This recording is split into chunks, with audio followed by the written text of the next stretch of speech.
There is a particular kind of silence that settles over old places. Not the silence of emptiness, but the silence of things that once were full of sound and warmth and human breath, and then, quite suddenly, were not. It is the silence of a chair that still holds the shape of the person who sat in it last. The silence of a half-eaten meal left on a table, the fork still resting beside the plate, the tea still faintly warm in the cup. It is a silence that feels inhabited, a silence that listens back. Australia holds more of this silence than most places in the world. It is a continent vast enough to swallow whole civilizations and leave no trace. A land where the distances between people are measured not in miles but in days, where the horizon bends away from you no matter how long you walk toward it, where the heat shimmers off the red earth like a second atmosphere, soft and distorting, turning solid things into mirages and mirages into solid things. In the middle of the 19th century, when the colonial settlements of New South Wales and Victoria were still young and fragile and uncertain, when gold fever had drawn thousands of souls into the wild interior of a continent that had not asked for them, strange things happened in the spaces between towns. Strange things happened to people who wandered too far from the firelight. Strange things happened to entire communities who pressed too deep into country that did not belong to them and did not want them there. Tonight, we are going to talk about 11 of those strange things. Some exist only in oral tradition, passed down through families who lived near the places where these things happened. Some have been partially investigated and found to contain details that resist every explanation offered for them. We are going to take our time with each one. There is no rush.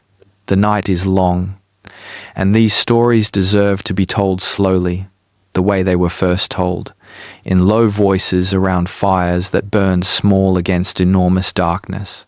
Let your breathing slow. Let your body settle. These are old mysteries, and old mysteries do not demand urgency. They only ask that you pay attention. The first account comes from a river bend in the interior of New South Wales, in the year 1848. It is the account that gives this collection its name, and it is, in many ways, the strangest of all. The settlement had no official name recorded in any colonial document that has survived to the present day. It appears in exactly one known written source, a letter written by a surveyor named Edmund Cartwright to the colonial administration in Sydney, dated the 14th of March, 1848. In that letter, Cartwright describes arriving at the bend in a river he calls the Grey Tributary, a waterway that may or may not correspond to any river on modern maps, to find a settlement of approximately 40 to 60 people that he had been told to expect there. He had been sent to conduct a census of settlements in the interior as part of a broader administrative effort to map the population of the colony. What he found, or rather what he did not find, is described in careful and slightly bewildered language in his letter. He found the settlement. The buildings were standing. The fire pits were cold but not long cold. He estimated, based on the ash and the temperature of the ground beneath the pits, that fires had burned in them within the previous 2 to 3 days. The shelters, which he describes as a mixture of bark huts and canvas tents and one more substantial structure of rough-hewn timber, were intact. Personal possessions were in place. He lists, among other things, clothing, tools, cooking implements, boots, blankets, a child's wooden toy carved in the shape of a dog, a Bible with a name written inside the front cover that he does not record in the letter, and a leather journal belonging to someone he refers to only as the settlement's overseer, which was found open on a table to a page that was blank. There were no people. There were no remains of people. There was no blood, no sign of violence, no evidence of fire beyond the ordinary fire pits, no tracks leading away from the settlement in any direction that Cartwright could follow for more than a short distance before they became unreadable in the hard ground. He writes that he called out. He writes that he searched the surrounding area for several hours. He writes that he found nothing. He spent one night at the settlement, sleeping poorly, he notes, and departed the following morning. His letter requests guidance from the colonial administration on how to record the settlement in his census, given that it appears to exist but to contain no people. There is no recorded response to this letter in any archive that has been examined. Cartwright himself does not appear in any further colonial records after 1849, which may mean he returned to England, or may mean something else entirely. The settlement at the Grey tributary bend is the oldest and most documented of the 11 accounts we will discuss tonight. Documented, that is, in the sense that at least one written record of it exists. What it does not have is an explanation. In the century and a half since Cartwright wrote his letter, no researcher has been able to conclusively identify the location he was describing, the river he called the Grey tributary, or the 40 to 60 people who were supposed to be living there and were not. Some historians have suggested that the settlement may have relocated voluntarily, that the people chose to move on before Cartwright arrived and simply left their possessions behind, as people sometimes do when the urgency of moving outweighs the value of what they carry. This is not an unreasonable explanation. Colonial settlements in the interior were often temporary, often moved in response to drought or the failure of crops or rumors of gold in other places. People walked away from their lives in 19th century Australia with some regularity. But the child's wooden dog, the boots, the open journal with its blank page. When people choose to leave, they take the things that matter most to them. They take the tools they need to survive. They take the shoes from their feet. They do not leave a child's toy behind unless something has prevented them from taking it. This is the detail that has troubled every person who has read Cartwright's letter carefully. Not the absence of the people, which can be explained in any number of ways, but the presence of the things they left behind, which suggests that the leaving was not chosen. The second account is less precise in its dating. It comes from the goldfields of Victoria. Sometime in the late 1850s or early 1860s, during the period of intense gold rush activity that transformed the colony and drew men from every corner of the world to dig in the red earth of central Victoria in the hope of becoming wealthy. The goldfields were dangerous places in ways that had nothing to do with disappearances. Men died of heat stroke, of accidents, of disease, of violence. The records of the goldfields are full of death and loss in their ordinary forms.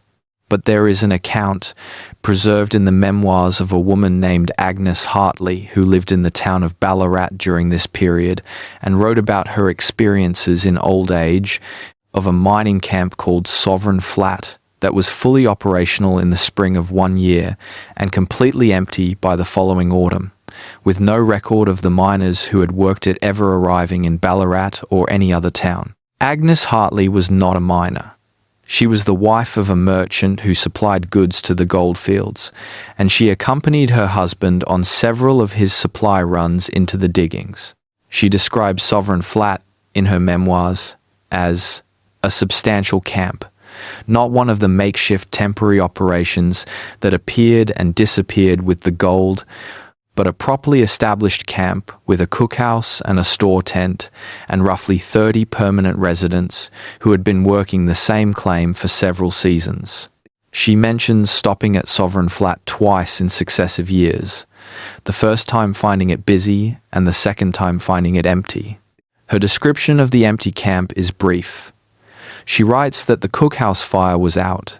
She writes that the store tent had been left open and that some of its contents had been disturbed, though whether by animals or by people she could not say. She writes that she called out and received no answer. She writes that her husband searched for perhaps an hour and found no one.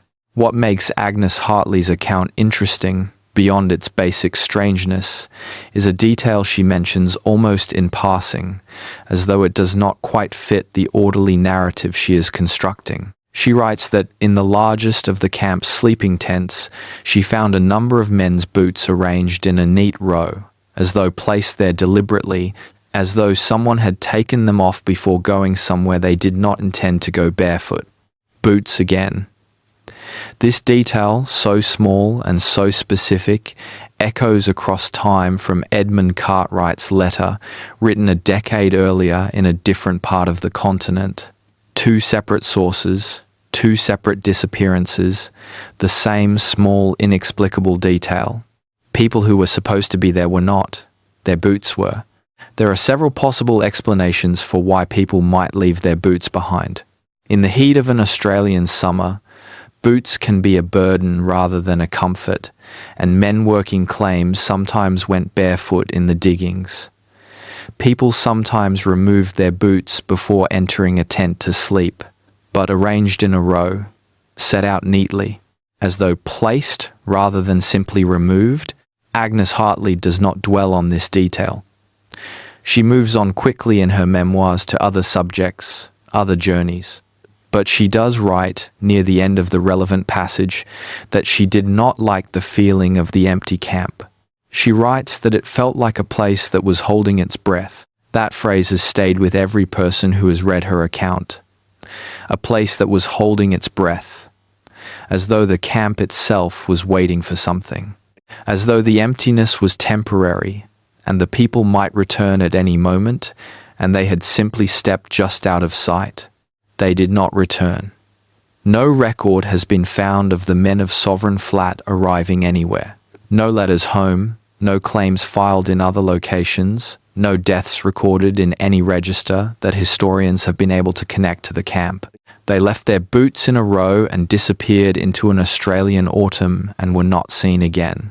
The third account takes us north to Queensland, and to a time slightly later, the early 1870s. When the colony of Queensland was pushing its pastoral frontier further and further into the interior, opening up vast tracts of land for sheep and cattle at the cost of terrible violence against the Aboriginal peoples whose country it was. This context matters for what follows, not because it explains the disappearance we are about to discuss, but because it shapes the landscape in which it occurred. A landscape already saturated with loss and dislocation, and the particular horror of things done and not spoken of. The Mulga Creek Station was a sheep station established in the early 1870s on country that had been violently cleared in the preceding years. It was staffed by a small permanent workforce and operated by a leaseholder whose name appears in the Queensland Pastoral Records as Thomas Brennan. In the autumn of 1873, Thomas Brennan rode into the nearest town, a settlement called Cooper's Wells that no longer exists, and reported that his station had been abandoned. His account, as recorded by the local police constable who interviewed him, is fragmentary and somewhat confused. Brennan was described by the constable as being in a distressed state. What can be reconstructed from the constable's notes, which survive in the Queensland State Archives, is this. Brennan had been away from the station for approximately 2 weeks, attending to business in Cooper's Wells. When he returned, the station buildings were intact, but his workforce of 7 men was gone. This in itself was not necessarily alarming. Workers on remote stations sometimes left without notice. What disturbed Brennan was the state of the station kitchen, where the breakfast dishes from some morning had been left unwashed on the table, and the fireplace still had coals in it that had not been properly banked, suggesting that whoever had been in the kitchen that morning had left in some haste, or had left expecting to return. The constable's notes record that he rode out to Mulga Creek Station himself to investigate. His notes from that visit are brief. He writes that the station appeared undisturbed in most respects. He writes that the horses were still in the paddock, which struck him as significant, since men leaving a remote station on foot in the interior would be in serious difficulty. He writes that he found no tracks he could follow, and no evidence of what had become of the 7 men. The case, such as it was, does not appear to have been investigated further. The constable's notes end with the observation that the men may have gone walkabout, a term used by colonists at that time to describe any unexplained absence, borrowed imprecisely from Aboriginal culture and applied in ways that were often dismissive. The implication was that the disappearance did not require explanation because the men had simply chosen to leave. But the horses were in the paddock.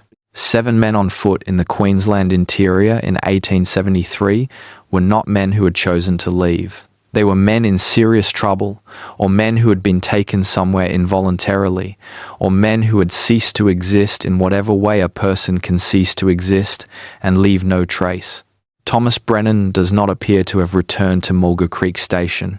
He sold the lease later that year. The station was subsequently operated by other leaseholders, none of whom reported anything unusual, and eventually became part of a larger pastoral holding. The land it stood on is now part of a working cattle station, and the original buildings, if any trace of them remains, have not been identified. What happened to the 7 men of Mulga Creek Station has never been established.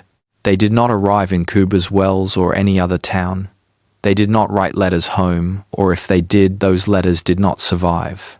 They are 7 men whose names we do not know, who vanished from a sheep station in Queensland in 1873 and left their horses standing quietly in a paddock waiting for them to come back. The 4th account is perhaps the most famous of the 11, or at least the most frequently discussed in the small world of people who are interested in these things. It comes from the Nullarbor Plain, that vast flat limestone expanse that stretches across the southern edge of the continent, separating the settled east from the remote west, a landscape so featureless and so enormous that early European explorers described it as a kind of madness made physical. In 1889, a group of 8 people, a family of 6 and 2 travelling companions, were crossing the Nullarbor by wagon as part of a journey from South Australia to Western Australia. They were not the only people to have made this crossing, which was difficult but not uncharted, following the telegraph line that had been laid across the plain in the early 1870s. They were expected on the Western Australian side by relatives who had already made the crossing the previous year. They did not arrive. The wagon was found 11 days after they were due to arrive, parked beside the telegraph line roughly 200 miles from the Western Australian border. The horses were dead in their traces, dead of thirst. The wagon was intact. The family's possessions were in the wagon. Food and water supplies, some of them empty, some partially used, suggested that the group had made it this far before something changed. There were no people. A search was conducted, notable for its extent given the remoteness of the location. Telegraph linesmen who knew the plain well spent several weeks searching the surrounding area. They found no human remains, no tracks leading away from the wagon in any direction, no evidence of what had become of 8 people in one of the most exposed and inhospitable landscapes on Earth. The discovery was reported in several South Australian newspapers. The family's name was given as Forsyth. The 2 travelling companions were identified only as a man named Palmer and another man whose name was not recorded. Beyond these details, which come entirely from newspaper accounts and have not been verified against any official record, very little is known. What is known, or at least what is reported, is one detail that the telegraph linesmen who found the wagon mentioned in their accounts of the discovery. On the seat of the wagon, where the driver would have sat, there were a pair of women's gloves, folded neatly, as though placed there deliberately, not dropped, not left behind in haste, but folded and placed on the seat, where anyone climbing up to drive the wagon would have found them. This detail has been interpreted in various ways by people who have examined the account. Some see it as evidence that the disappearance was not sudden, that at least one member of the group had time to do something deliberate before whatever happened. Others see it as evidence of nothing in particular, that people fold gloves and leave them on wagon seats all the time. This is true. But people who are about to climb back onto a wagon seat after a rest stop do not typically fold their gloves and place them on the seat. They keep the gloves with them, or put them on, or tuck them somewhere accessible. You fold gloves and place them somewhere when you are not planning to put them on again. 8 people, dead horses, neatly folded gloves on an empty wagon seat on the Nullarbor plain, and silence, and distance, and the vast indifferent sky pressing down on everything. The 5th account is gentler in its strangeness, if such a thing can be said. It comes not from a disappearance, but from a return, or something like a return, and it asks a different kind of question. In 1876, a small farming settlement called Bellflower Creek, located in the central tablelands of New South Wales, experienced what the local newspaper described at the time as a mass sleepwalking event. The settlement had perhaps 30 residents, all of them associated with a cluster of farming families who had been in the area for several years. One morning in early autumn, the residents of Bellflower Creek woke to find that 6 of their neighbours, 4 adults and 2 children from the same extended family, were standing in the paddock behind the family's farmhouse, barefoot, in their nightclothes, apparently asleep on their feet. The 6 people were standing in a loose group. They were not moving. When approached, they did not respond to their names.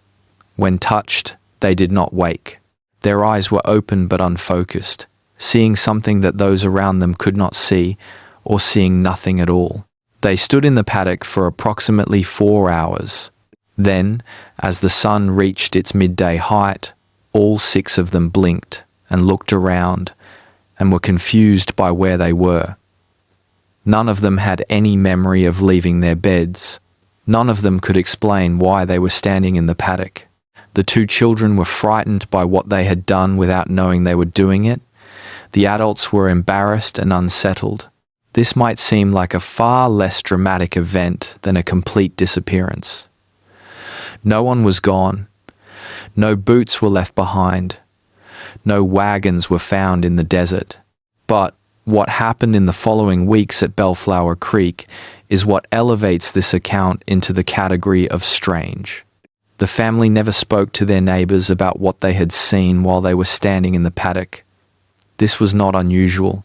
The experience was embarrassing and strange. But several of the family members, independently and at different times, made remarks to their neighbours that were recorded in a diary kept by a woman named Louisa Fenn, who lived nearby. These remarks, scattered across several diary entries, tell a partial story. The eldest daughter of the family told Louisa Fenn that she had been somewhere green. She said it was the greenest place she had ever seen, greener than anything in Australia, greener than she had known green could be. She said there were sounds she could not describe. She said she had not wanted to come back. The father of the family said to Louisa's husband, in passing, that he had seen the others but had not been able to reach them. When asked what he meant, he became uncomfortable and would not elaborate. The youngest child, a boy of perhaps 7 or 8, told Louisa directly that he had been with the old people. When she asked which old people, he said the ones who were always there. When she asked where, he pointed toward the low ridge that rose behind the farm. He said they had been kind to him. Within 3 months of these events, the family sold their farm and left the district. Louisa Fenn does not record where they went. She writes only that they left quietly in the night, and that when she went to call on them the following morning, the farmhouse was empty and the door was standing open. No boots left behind this time. No neatly folded gloves. Just an open door and a family that had stood in a paddock seeing something no one else could see, and then quietly removed themselves from a place where whatever they had seen could find them again. Or, perhaps, where they could find it. The 6th account comes from the very edge of the colonial era, from 1891, and from a part of Australia that was still actively being explored by European settlers at that time, the far north of Queensland, where the rainforest presses down to meet the sea, and the heat is a presence you can feel against your skin like something alive. A small logging operation had been established in the rainforest north of the settlement that would become Cairns, employing a crew of 12 men who worked in rotating shifts, with half the crew in the forest at any given time and the other half at the base camp by the river. The operation had been running for approximately 6 months when the camp cook, a man named Peter Oakes, walked the 12 miles to the nearest telegraph station and sent a message to the company that employed him in Brisbane. The message, which survives in the company's records, reads, "Camp is empty, men gone, please advise." When company representatives arrived, accompanied by police, they found exactly what Peter Oakes had described. The camp was intact, the logging equipment was in place, the tools were where they had been left. The men's personal belongings were in their tents. All 12 men who had been on shift in the forest that day had simply not come back to camp, and the 6 men who had been at camp had, it appeared, walked into the forest to look for them and not come back either. Peter Oakes, when questioned, said that he had been alone at the camp when the shift workers failed to return. He said he had waited until dark and then until the following morning, and then, when no one came, he had walked to the telegraph station. He said he had not gone into the forest himself. When asked why, he said that the forest had not felt right. He could not say what he meant by this. He said only that there was something in the way the forest sounded, or did not sound, that had told him not to go in. The search that followed was substantial by the standards of 1,891 inches North Queensland. Police and volunteers searched the forest in the area where the crew had been working. They found logging cuts in the timber, evidence of recent work.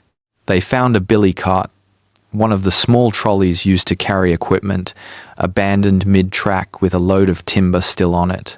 They found, embedded in the soft mud at the edge of a small stream, a set of boot prints that ended abruptly at the water's edge and did not continue on the opposite bank. They found no men. Peter Oakes was questioned several more times over the following weeks. He was cooperative, but not particularly helpful. He said he had heard nothing unusual during the night the men disappeared. He said the camp had been quiet. He said, when pressed on this, that it had been too quiet, that the sounds of the forest, the birds and the insects that normally filled the nights in that part of Queensland had stopped sometime in the middle of the evening and had not resumed, and that this was when he had understood that something was wrong. The company eventually wrote off the missing men as having been lost in the forest, drowned in the river, or taken by crocodiles. This was not an implausible explanation for North Queensland in 1891. These things happened. But all 12 men at once, some of them experienced bushmen who had been working this country for months, with none of them managing to leave any trace or any message or any indication of what had befallen them. The birds and insects going silent in the night. The boot prints ending at the water's edge. 12 men in the forest, and none of them coming out. Peter Oakes, for what it is worth, never returned to North Queensland.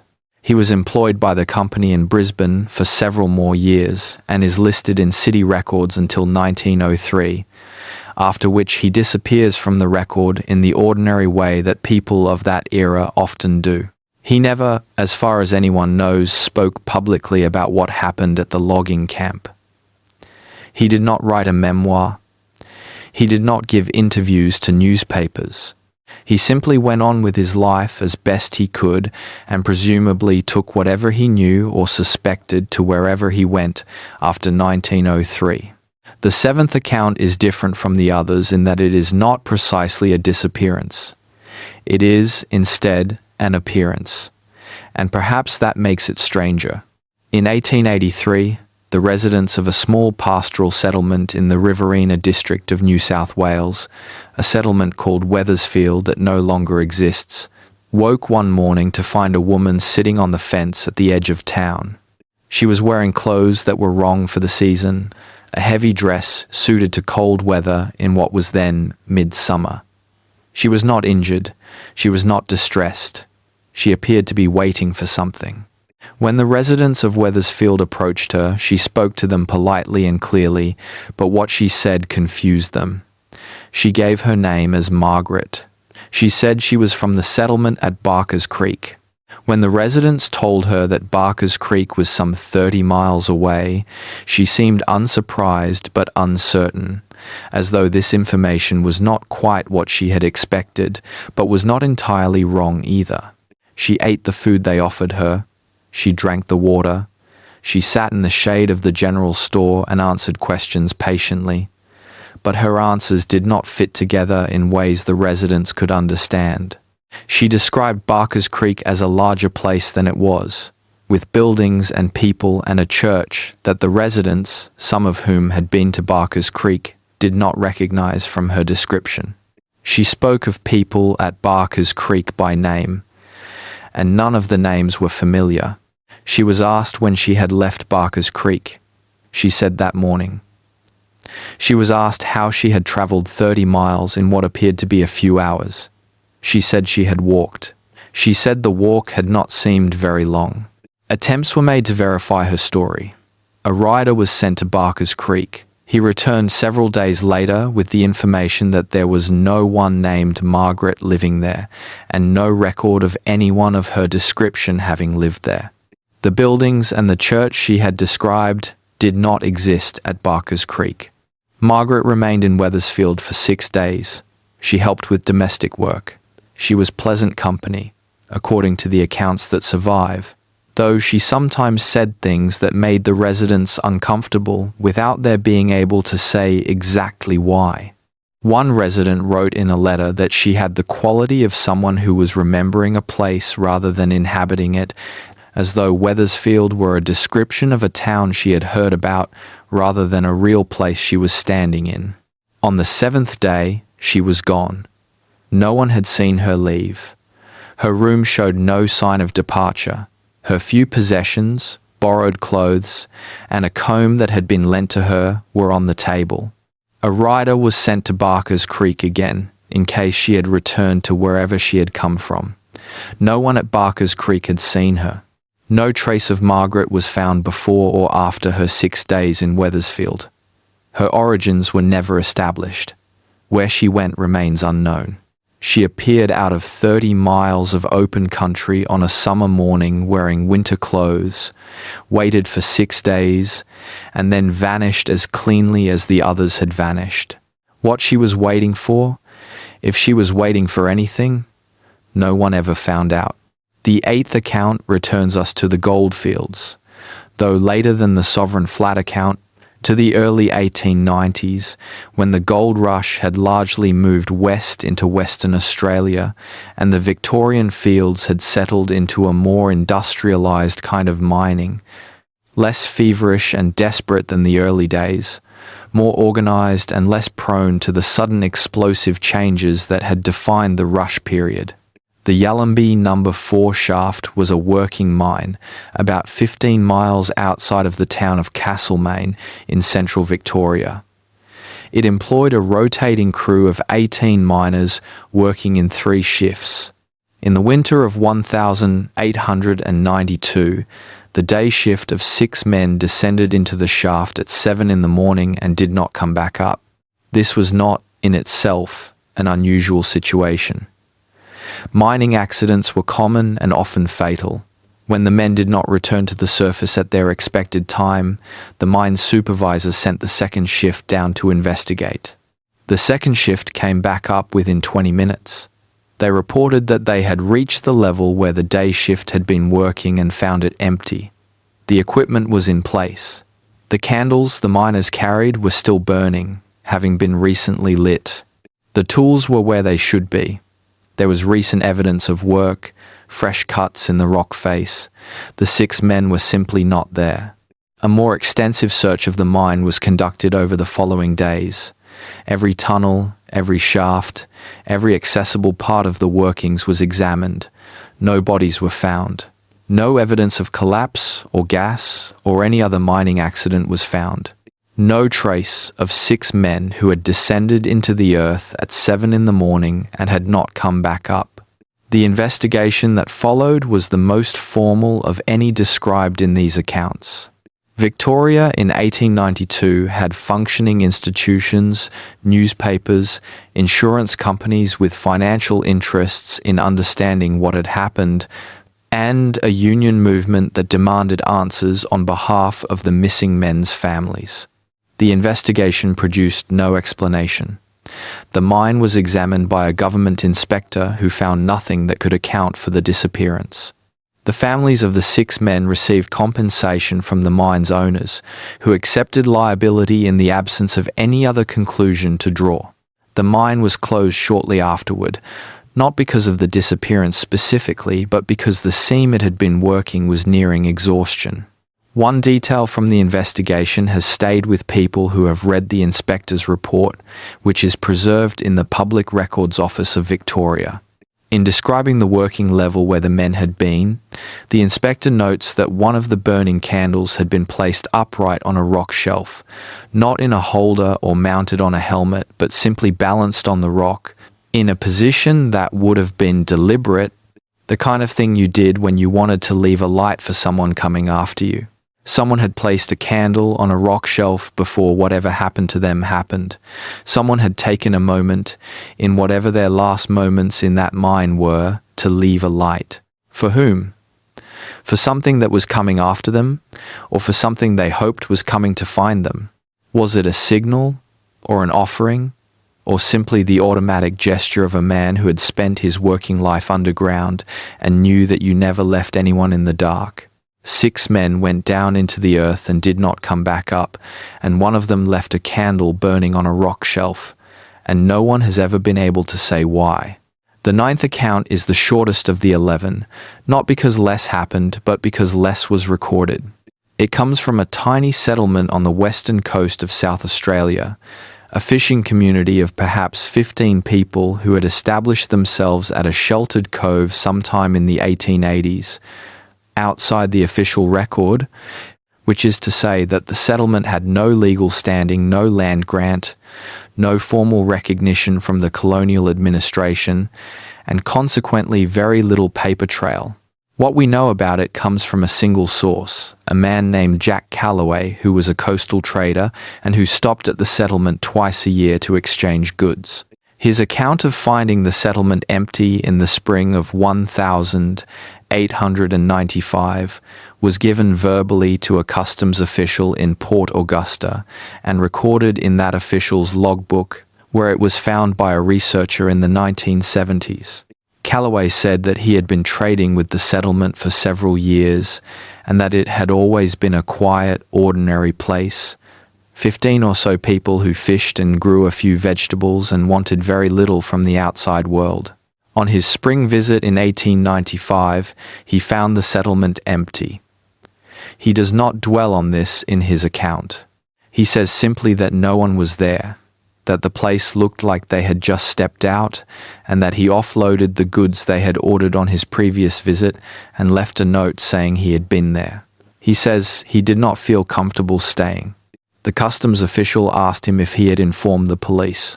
Calloway said he had not seen the point, that the people of that settlement were not the kind of people who welcomed police attention, and that for all he knew they had simply moved on to somewhere else. The customs official accepted this. He did not pass the information to the police.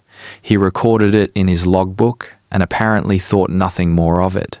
No subsequent record of the fishing settlement or its inhabitants has been found. They were 15 people who lived outside the formal record, and when they disappeared into the same silence they had always inhabited. Jack Calloway made one more trading run to the cove the following year, on the off chance that the settlers had returned. He found the settlement's buildings in the early stages of being reclaimed by the coastal scrub, the way buildings in that climate did when no one maintained them. He left without staying. He does not say whether he left another note. Probably he did not see the point. The 10th account has the quality of a dream, which may be why it has been harder to evaluate than most of the others. It comes from 1898, from a sheep station in the far west of New South Wales, near the border with South Australia, in country so remote that the nearest town was a day's ride in good conditions and considerably longer in bad ones. The station manager, a man named William Colbert, rode into the nearest town in October of that year and told the publican, who was also the local justice of the peace, that something had happened at his station. When asked what, he said he was not sure. When pressed, he said that he thought the station might be haunted, and then immediately corrected himself and said that was not the right word. He said the word for what the station was did not exist in English. Colbert was not, by any account, a superstitious man. He had been managing the station for 11 years. He was known in the district as a practical and clear-headed person. What he said to the justice of the peace, which was recorded in a brief note that still exists, was this: his stockmen had begun disappearing, one by one, over the course of the previous 3 months. Not all at once, as in the other accounts we have discussed, but one at a time, each one going out in the morning and not coming back, until there were no stockmen left and Colbert was alone on the station with his wife and their young son. The justice of the peace asked how many men had disappeared. Colbert said 9. He was asked why he had not come to town sooner. He said that, at first, he had assumed each man had left voluntarily, perhaps for better conditions elsewhere, and that it was only as the pattern repeated itself that he had begun to understand it as something other than coincidence. He was asked if he had searched for the men. He said yes, each time, and had found nothing. He was asked if there was any other explanation: hostile individuals, illness, accident. He said there was not, that the country around the station was his country, that he knew it as well as any man could, and that 9 experienced stockmen did not simply vanish in it one by one without a trace. He said, finally, the thing that made the justice of the peace's brief note worth preserving. He said that his wife had told him she had seen the stockmen, or something that looked like them, standing in the distance on several occasions, always at dusk, always at the same spot on the western ridge, always facing the station. She had called to them, and they had not responded. They had stood there until the light failed, and then they had not been there anymore. 9 men, disappearing one by one. Their employer's wife seeing them standing on a ridge at dusk, looking back at the place where they had lived, not moving, not responding, and then not there. William Colbert sold the station the following year. He moved to Adelaide with his family and did not return to the interior. The station was subsequently sold several more times, and the name Colbert gave it no longer appears on any map. Whether anyone else who worked or lived there experienced anything similar is not recorded. What stood on the western ridge at dusk and looked like 9 missing men is not recorded either. The 11th account is the most recent of the collection, falling at the very end of the colonial period in 1902. It comes from a town that still exists, in the New England region of New South Wales, which is why it is the most uncomfortable of the 11 to discuss, because the places, and in some cases the families involved, are not entirely historical. The town was called, and is still called, Inverell, though the specific events we are discussing occurred on the outskirts of the town, at a small farming hamlet called Stony Gully that existed for a brief period in the early 20th century and was absorbed into the surrounding farming district after it ceased to have enough residents to justify its separate identity. In the winter of 1902, the 6 families of Stony Gully, roughly 30 people in total, stopped coming to Inverell. This was noticed by the storekeeper who supplied them, a man named Harris, who had been expecting their monthly order. He sent a message out to the hamlet with a passing rider and received no response. After 2 weeks, he rode out himself. What he found, and described to several people in Inverell who later wrote accounts of what he told them, was a hamlet that appeared to be in the process of being prepared for some kind of departure, but with the preparation incomplete. Some houses had been partially packed, with goods stacked near doors as though ready to be loaded onto wagons. Some had been left entirely in their ordinary state, with no sign of any preparation to leave. The schoolroom, a single room attached to one of the farmhouses, had its last lesson still on the blackboard. Harris, who reported this detail with particular unease, said the lesson was a spelling lesson, the words written in a child's unsteady hand, as though the children had been practicing writing rather than the teacher doing the demonstration.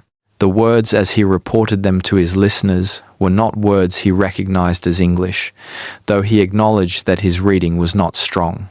No people were in the hamlet. No animals were in the paddocks.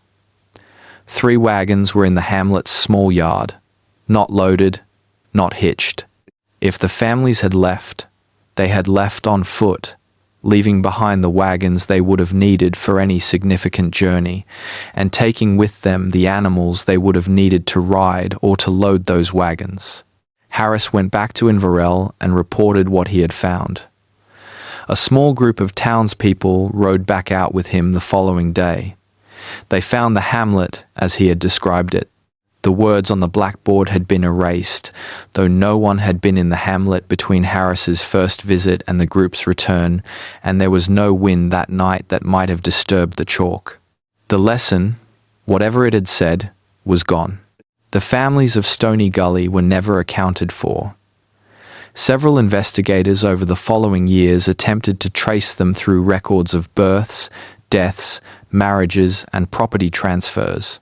Some partial matches were found, but nothing conclusive, and the general conclusion reached was that the families had relocated, possibly interstate, and that the unusual state of the hamlet reflected nothing more than a hasty or poorly organized departure. The erased blackboard was not satisfactorily explained. These are the 11 accounts, 11 instances, across 60 years of colonial Australian history, in which groups of people ceased to be where they were supposed to be, and left behind details that resist the ordinary explanations. Boots in rows, gloves folded on a wagon seat, boot prints ending at a water's edge, a candle balanced on a rock shelf, 9 men standing on a ridge at dusk, words on a blackboard that were there one day and gone the next. What connects them? Is there anything to connect them beyond the fact that they all happened in the same part of the world in the same general period of history? Some researchers have suggested that the colonial era of Australia was a time of particular psychological stress, that the settlers who pushed into the interior were under pressures, isolation, violence, failure, extremes of climate and distance, that produced collective breakdowns, mass hysteria, desertion, and violence that was subsequently concealed. On this reading, the disappearances are not mysteries at all but simply unreported tragedies, deaths from accident or violence that no one in authority was sufficiently interested to investigate. This is a reasonable hypothesis. It accounts for most of what we know, or most of what we don't know. It is probably the correct explanation for most of the 11 accounts, in their broad outlines at least. But it does not account for the boots, or the gloves, or the candle, or the words on the blackboard that were there and then were not, or the woman in winter clothes who walked 30 miles on a summer morning and sat patiently on a fence waiting for something that apparently never came, or came and collected her so cleanly that no one saw it happen. These details are the residue that the reasonable hypothesis cannot entirely dissolve. They are the things that remain after you have explained everything you can explain. And it is in that residue, in what remains after explanation, that the real mystery lives, not solved, not definitively unsolvable, but resting quietly in the record, asking no urgent questions, making no demands, simply sitting there in the old documents and the old letters and the old diary entries, patient as the land that holds them. Australia is patient in this way. It has been patient for a very long time. The mysteries it holds are not mysteries that need to be solved. They are mysteries that need only to be acknowledged, to be held gently, to be remembered. The silence over those old places is still there. The places where people were and then were not. The places where fires burned and then went cold. The places where boots were left in a row and no one came back to claim them. They are still there. The land remembers them, even when the records do not. There is something worth considering, before we go any further, about the nature of records, about what gets written down and what does not, about who does the writing and who is written about and who is left entirely out of the account. The 11 stories we have discussed were told from a particular point of view. They were told from the point of view of the colonists, the settlers, the administrators, the surveyors, the traders, and the mine inspectors and the justices of the peace. They were told by people who were new to the land, who had been in it for perhaps a generation or two, who understood its geography in terms of distances and resources and administrative boundaries, rather than in terms of the far older and far deeper knowledge that had always existed there and still existed there throughout the entire colonial period. Australia had been inhabited for at least 65,000 years before Edmund Cartwright rode to the bend of the Grey tributary and found the settlement empty. The people who had lived in that country for those 65,000 years had an understanding of it that no European settler could approach in a lifetime, let alone in the few years or decades most of them had spent there. They knew the water sources and the seasonal patterns and the paths between places that did not appear on any European map. They knew the country in a way that was not merely practical but was also spiritual, relational, embedded in a whole system of knowledge and obligation and connection that the colonial documentation of Australia systematically ignored.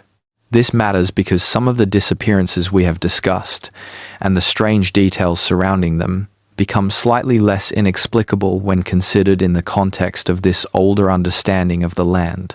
Not all of them. Some of them remain strange no matter what framework you apply. But some of them carry the traces of a collision between two very different ways of being in a place. And when you understand that collision, you understand something about why the colonial records are so incomplete, why the investigations were so perfunctory, why the explanations offered at the time were so inadequate. The country where these things happened was not empty before the settlers arrived. It was full of people, of lore, of story, of meaning, accumulated over thousands of generations. The settlers moved into that country and in many cases moved over the people who were in it, and the violence and the grief and the dislocation that resulted from that movement left marks on the land and on the relationships between people and land that shaped everything that happened afterward. Some Aboriginal people, when asked about the colonial disappearances, have offered explanations that the colonial record never considered. These explanations are not mine to share in full because they belong to the knowledge systems of specific groups and communities and are not available to be broadcast to general audiences. But their existence is worth acknowledging because it represents an entire dimension of interpretation that the 11 accounts we have discussed were written with no awareness of. The land had its own understanding of what was happening. It always does. And the people who had lived in that land for 65,000 years had, in many cases, their own understanding of what was happening to the settlers who were moving through it. Whether that understanding was sympathetic or otherwise is another question entirely. Let us sit with this for a moment, in the quiet. These are old stories, and old stories deserve space around them. They do not need to be rushed toward conclusions. The night is long enough that we can afford to simply be with what we have said, to let it settle, to feel the weight of 60 years of mystery pressed between the pages of documents that were never meant to carry it. The wind outside is not the same wind that blew across those places. The dark outside is not the same dark. But dark is dark, and wind is wind. And somewhere in Australia right now, in the interior, in the places where the settlement lights give out, and the stars come all the way down to the horizon, There are places where the grass is still and the trees are old, and the ground holds whatever the ground has always held. And in those places, occasionally, something moves that should not be moving, or something is still that should be moving, or the birds go quiet in a way they should not go quiet, and the silence that follows has a quality to it that makes the hair on the back of the neck rise, and then it passes, and everything is ordinary again, and you are left with the feeling of having been close to something you cannot name.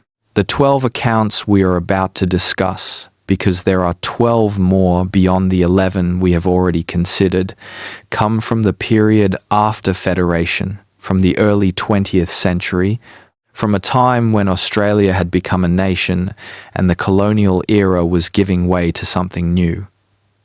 The disappearances did not stop when the colony became a country. They changed in character, became somewhat less dramatic, somewhat more ambiguous, harder to evaluate against the background of a society that had more institutions, more records, more mechanisms for documenting and investigating unusual events.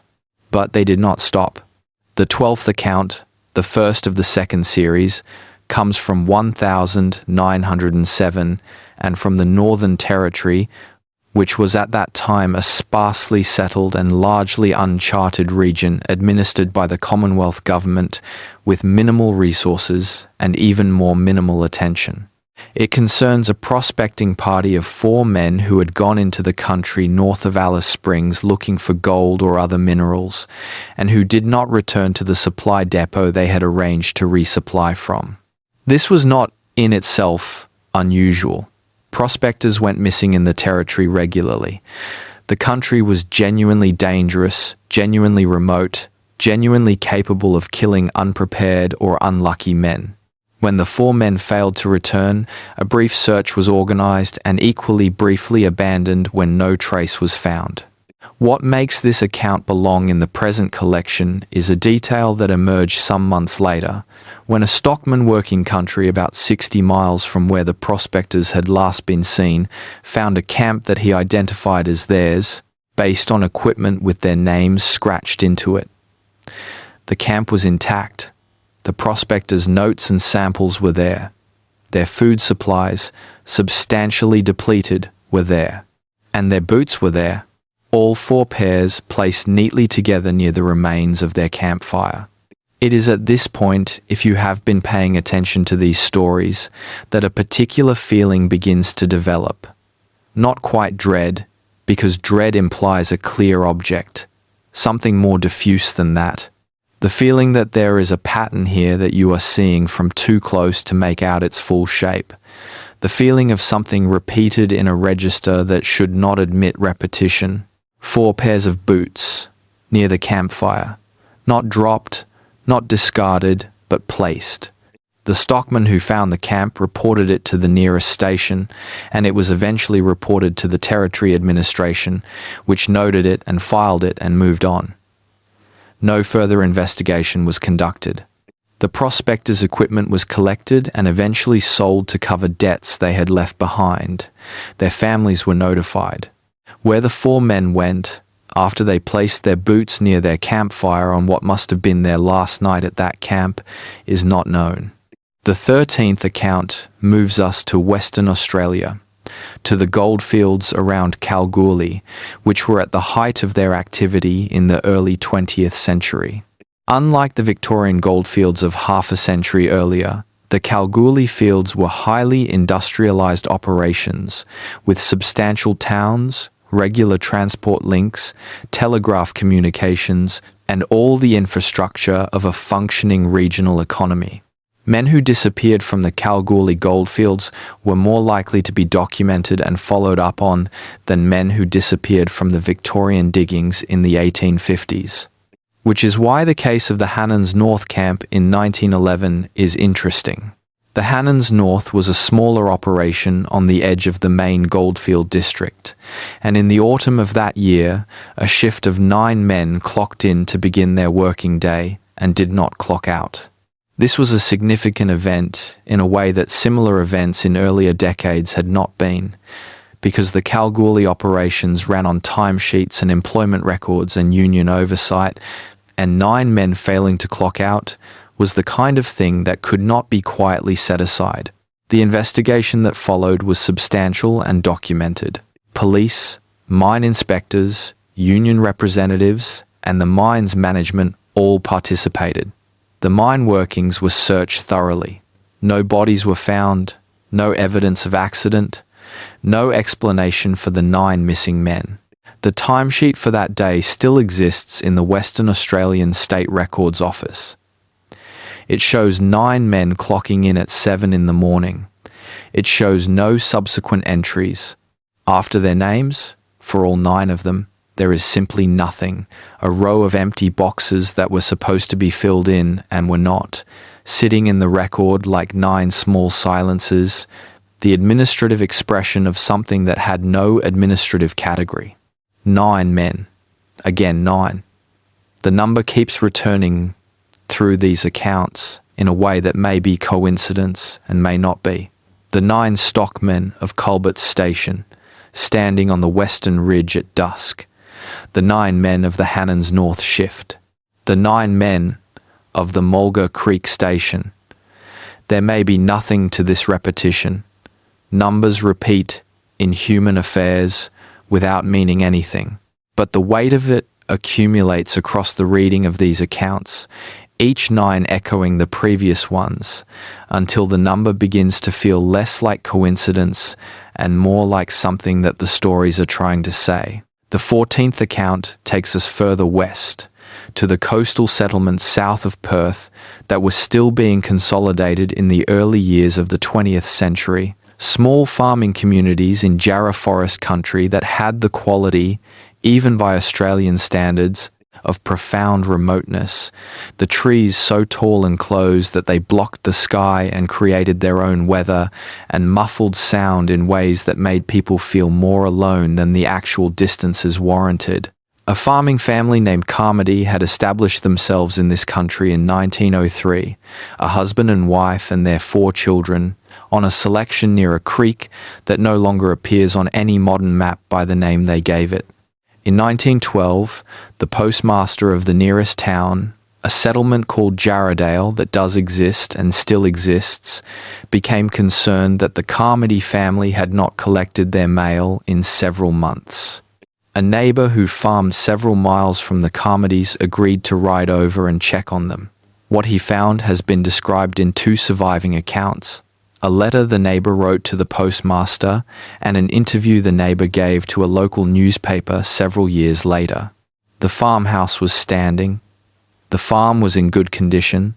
The garden had recently been tended. The chickens were in the yard. The milking cow was in the paddock. The smoke from the previous day's fire was still rising faintly from the chimney. The family was not there. The neighbour stayed for 2 days, hoping they had simply gone somewhere temporarily and would return. They did not return. He rode back to Jarradale and reported what he had found. Police came out. They noted the same things the neighbour had noted. They searched the surrounding forest. The Jarrah forest around the farm had a quality, the police sergeant noted in his report, of being extremely difficult to search. The trees were close, and the undergrowth was dense, and the ground was soft enough to show tracks, but the tracks did not go anywhere he could follow them. The Carmody family was not found. Their farm was eventually absorbed into a larger holding. The farmhouse was demolished in the 1930s. The creek no longer carries their name. The neighbour, in his newspaper interview years later, was asked what he thought had happened. He said he did not know. He was asked if he had been frightened when he found the farm empty. He said not exactly. He said the farm had felt peaceful. He said it had felt like a place where something had been completed, where something had come to its natural end, though he could not say what he meant by this. He said the chickens had been fed that morning. Someone had fed the chickens that morning. Someone had tended the garden recently. Someone had left a fire burning that was still smoking when the neighbour arrived. And then they were not there.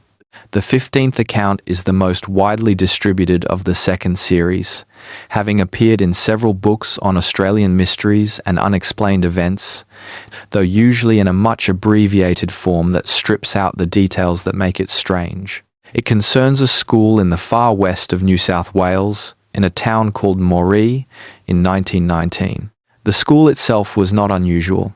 It was a small country school serving perhaps 40 students from the surrounding farming district. The unusual event concerns not the school as a whole, but a single classroom, and not a disappearance, but a change, a transformation in something that should not have been transformable. A painting had been made on the classroom wall by a student, or so the teacher believed, though the student denied making it. The painting showed a landscape that the teacher, who had lived in the district for several years, did not recognize.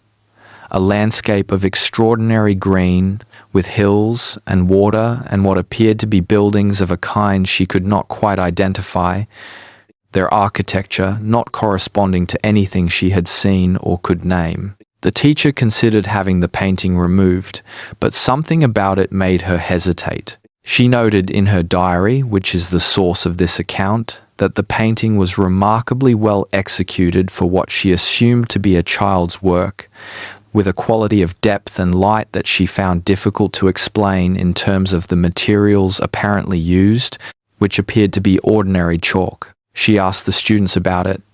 All of them denied making it. Several of them said they had not noticed it before she pointed it out, which she found hard to believe given that it covered a significant portion of one wall.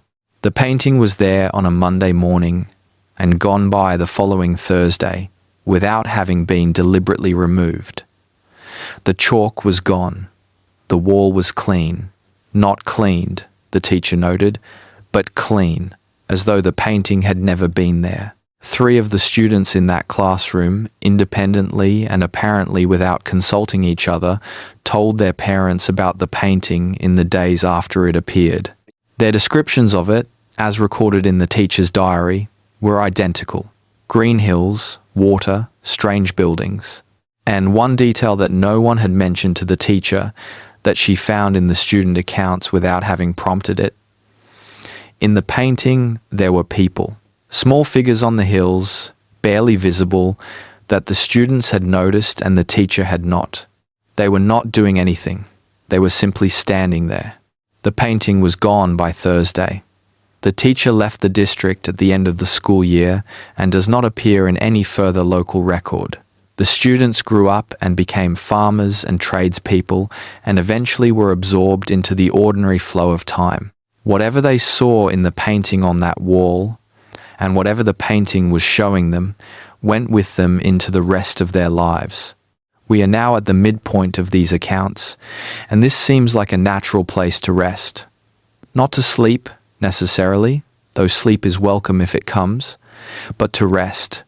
To let the stories settle around you like things that have been placed carefully in a room, each in its proper position, each taking up only the space it needs. The night around you is your own night. It is not the night of those old places, not the darkness that settled over the empty settlement at the grey tributary, not the quiet that fell on the logging camp in North Queensland when the insects stopped their singing. Your darkness is your own, familiar and safe, the dark of walls and ceilings and the sounds of your own life continuing around you. But somewhere in that dark, if you let your attention go soft rather than focused, there is the faint presence of those other darknesses, not threatening, not urgent, just present, the way old things are present in the world, in the wood of old buildings and the soil of old fields and the paper of old letters that have been read and folded and kept in drawers for longer than anyone living can remember. Breathe. The stories will continue when you are ready. The 16th account comes from 1924, from the tropical far north of the country, from country near Darwin, that was at that time being opened up for pastoral use with the same combination of ambition and ignorance that had characterized the opening up of other parts of Australia in earlier decades. A small settlement called Daly River Crossing had established itself at a ford on the Daly River, serving the needs of the pastoral stations further inland. It had a general store, a pub of sorts, and perhaps a dozen permanent residents at any given time, supplemented by the pastoral workers who passed through on their way to and from the stations.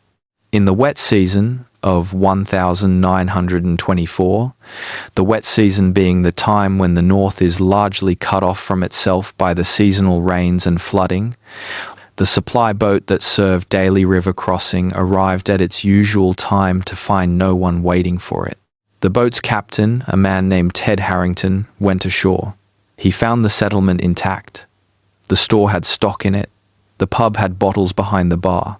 The buildings were dry, which meant they had been maintained through the recent rains. Everything was in order. No one was there. Harrington was an experienced man who had run supply routes in the territory for many years. He did not panic. He searched the settlement carefully. He called out. He examined the surrounding area as best he could, which was not very well, because the wet season vegetation along the Daly River was dense and the ground was soft, and the recent flooding had altered the landscape in ways that made tracking difficult. He found nothing. He waited 2 days, which was as long as his schedule allowed, and then he left. He reported what he had found to the authorities in Darwin. An investigation was mounted, but the wet season conditions made it difficult and brief. By the time investigators could properly access the area, 3 months had passed, and the settlement showed signs of having been occupied and abandoned rather than simply abandoned, as though people had been there after Harrington's visit and had since moved on. Whether this was the case, whether there were people at Daly River Crossing who had simply been elsewhere when Harrington arrived and had returned after he left, is not established. The settlement continued to appear in supply records for several more years, which suggests that someone was receiving supplies there, but the names of the recipients do not match the names of anyone who had been recorded as living there before the wet season of 1924. Harrington was asked, in a later interview recorded by a territory historian, whether he had been frightened by what he found at Daly River Crossing. He said no. He said the place had simply felt finished, like a story that had come to its end. He said there was nothing threatening about it, just the feeling that whatever chapter that place had belonged to was over, and what came after was something else. This is the phrase that has stayed with people who have read his account. The feeling that a chapter was over, the sense not of tragedy but of completion. Whatever those people at Daly River Crossing had been doing there, or whatever had been done to them or around them or through them, it was finished. The 17th account is the most personal of the collection, in the sense that it is told from the inside, from the perspective of someone who was present, who experienced whatever happened, and who lived to describe it, though the description she gave was halting and never entirely coherent. Her name was Mabel Donovan. She was a woman in her early 30s in 1927, living with her husband on a selection in the Mallee country of South Australia, that peculiar low-scrub landscape of twisted, multi-stemmed eucalyptus that covers much of the interior of South Australia and has its own character, its own quality of enclosure and distance, quite unlike any other Australian vegetation. Mabel Donovan disappeared for 11 days in March of 1927. She was searched for. She was not found.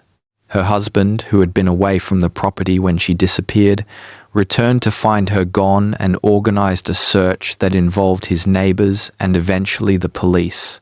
After 11 days, she was found sitting outside her own front door, in good physical health, with no memory of where she had been.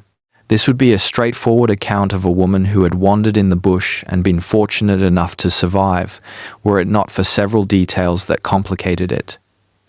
She was found without shoes. Her feet were uninjured, despite 11 days in Mallee country, which is rough and full of obstacles that should have damaged bare feet significantly. She had lost weight, but was not dangerously malnourished. She was not sunburned, Despite being in a region and a season where 11 days of outdoor exposure without shade would have produced severe burns on a pale-skinned woman, she said, when she could speak about it, that she had been somewhere cool. She said it was underground, or beneath something.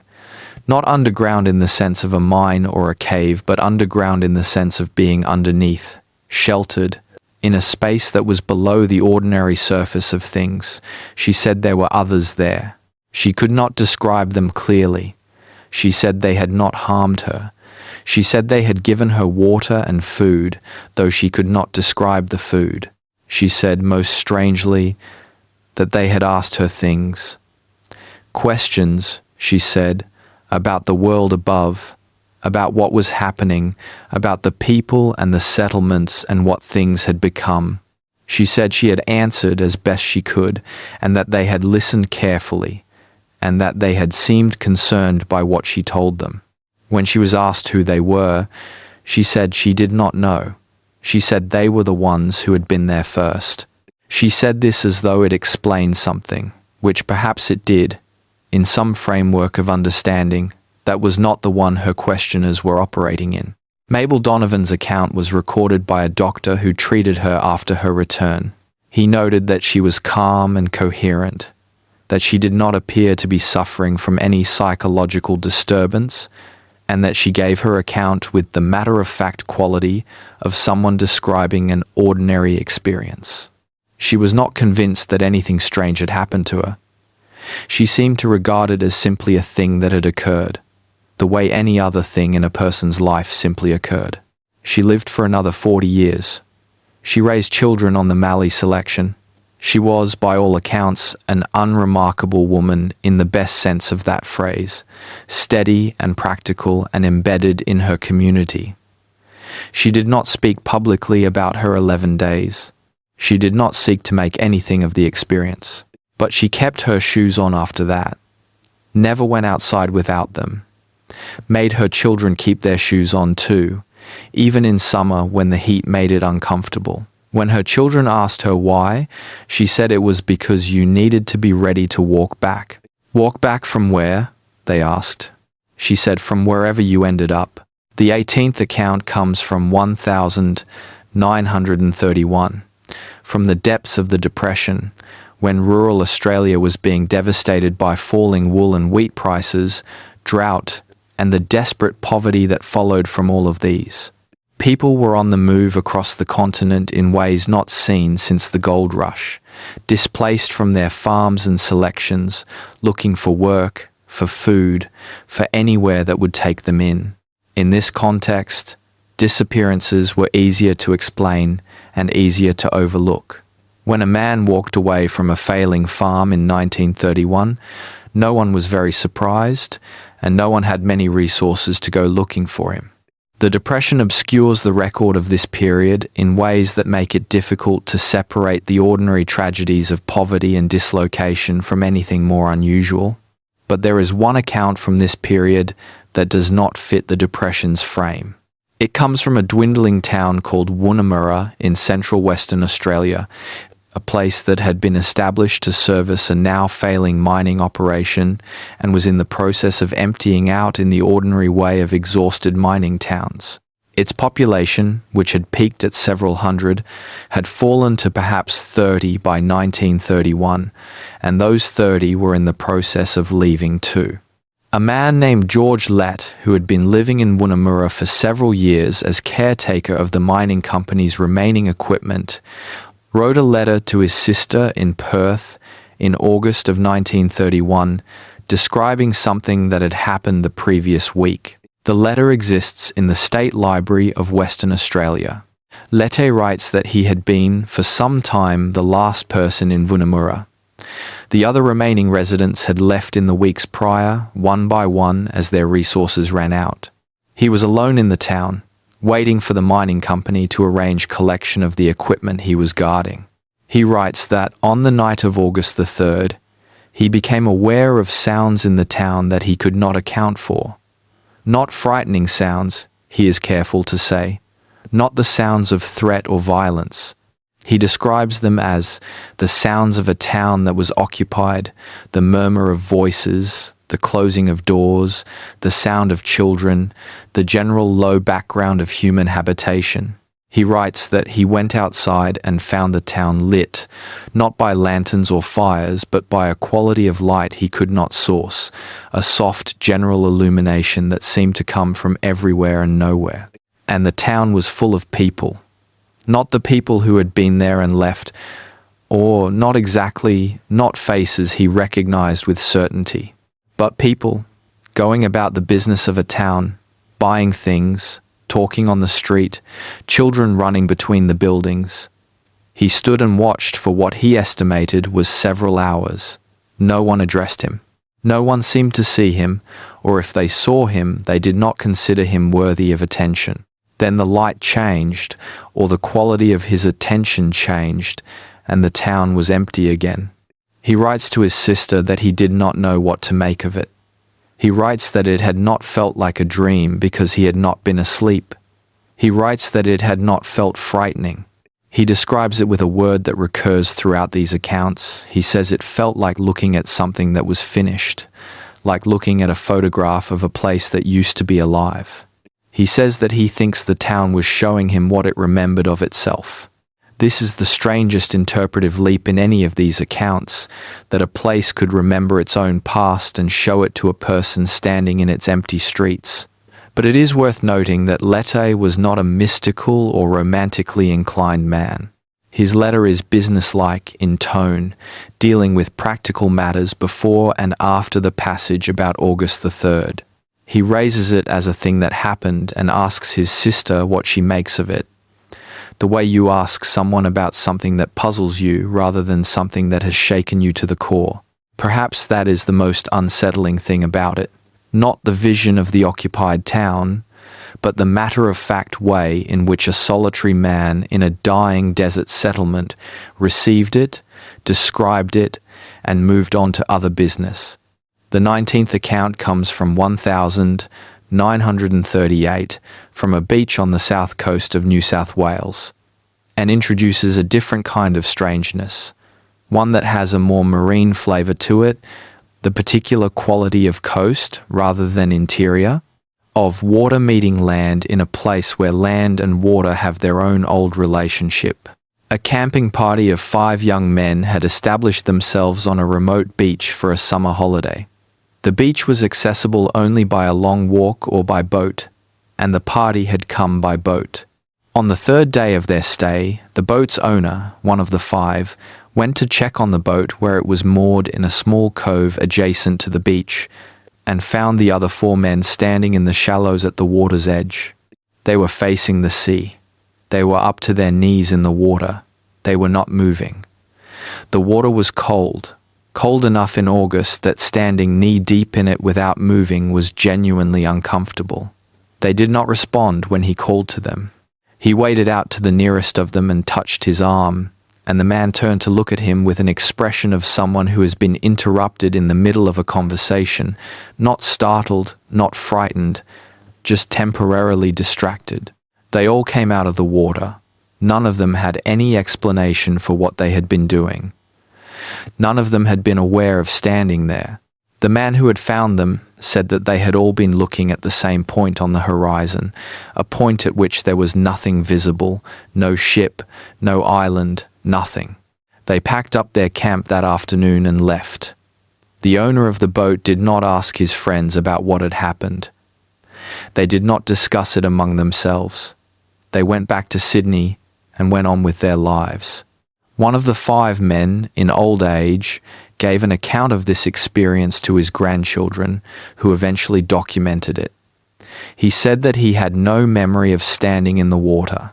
He said the last thing he remembered clearly was sitting on the beach, eating his breakfast. And the next thing he remembered was being interrupted by his friend and feeling annoyed at the interruption in a way that made no sense, since he could not account for what he had been interrupted from doing. He said he thought they had been listening to something. He could not say to what. He said the sea at that point on the coast had been making a sound that morning that he did not have a name for, a sound beneath the ordinary sounds of surf, a lower register, a vibration more than a noise, and that he thought they had walked into the water to get closer to it. He said he had never heard that sound again, though he had lived near the sea for most of his life and had spent many mornings on beaches. He said he was glad he had not heard it again. He said he did not think he would have been able to stop walking if the interruption had not come. Walking into the sea to get closer to a sound they could feel more than hear.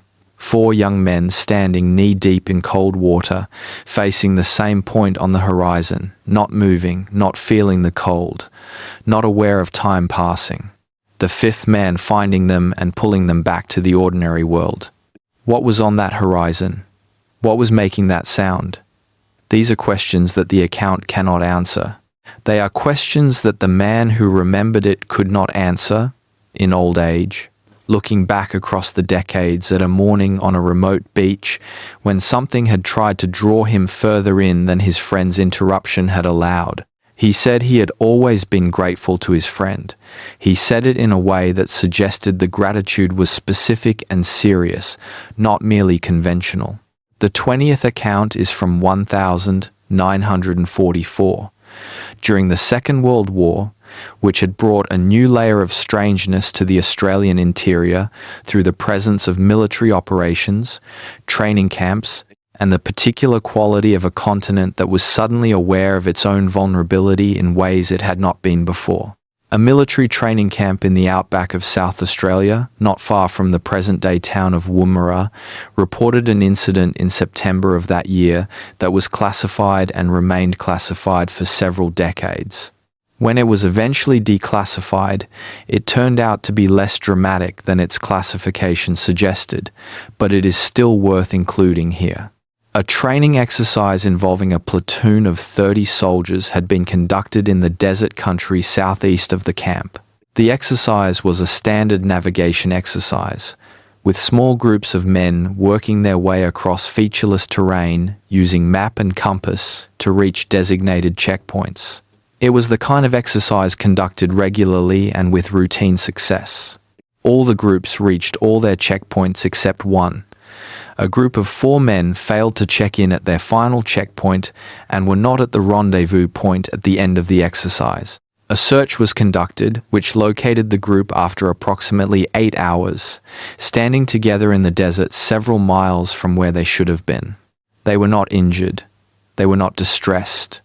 They appeared to be in a calm and slightly dazed state that the searching soldiers attributed to heat and disorientation.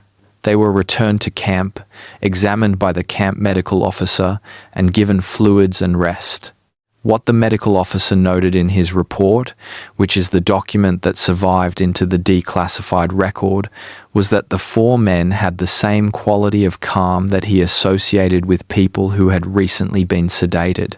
Not a natural calm, but a chemical calm, a smoothing out of normal affect that he found medically unusual. He ran what tests he could and found nothing to explain it. When questioned about what had happened, the 4 men gave accounts that were consistent with each other and consistent with a simple navigation error that had taken them off course. They gave no account of anything unusual. They were cleared for duty and returned to training.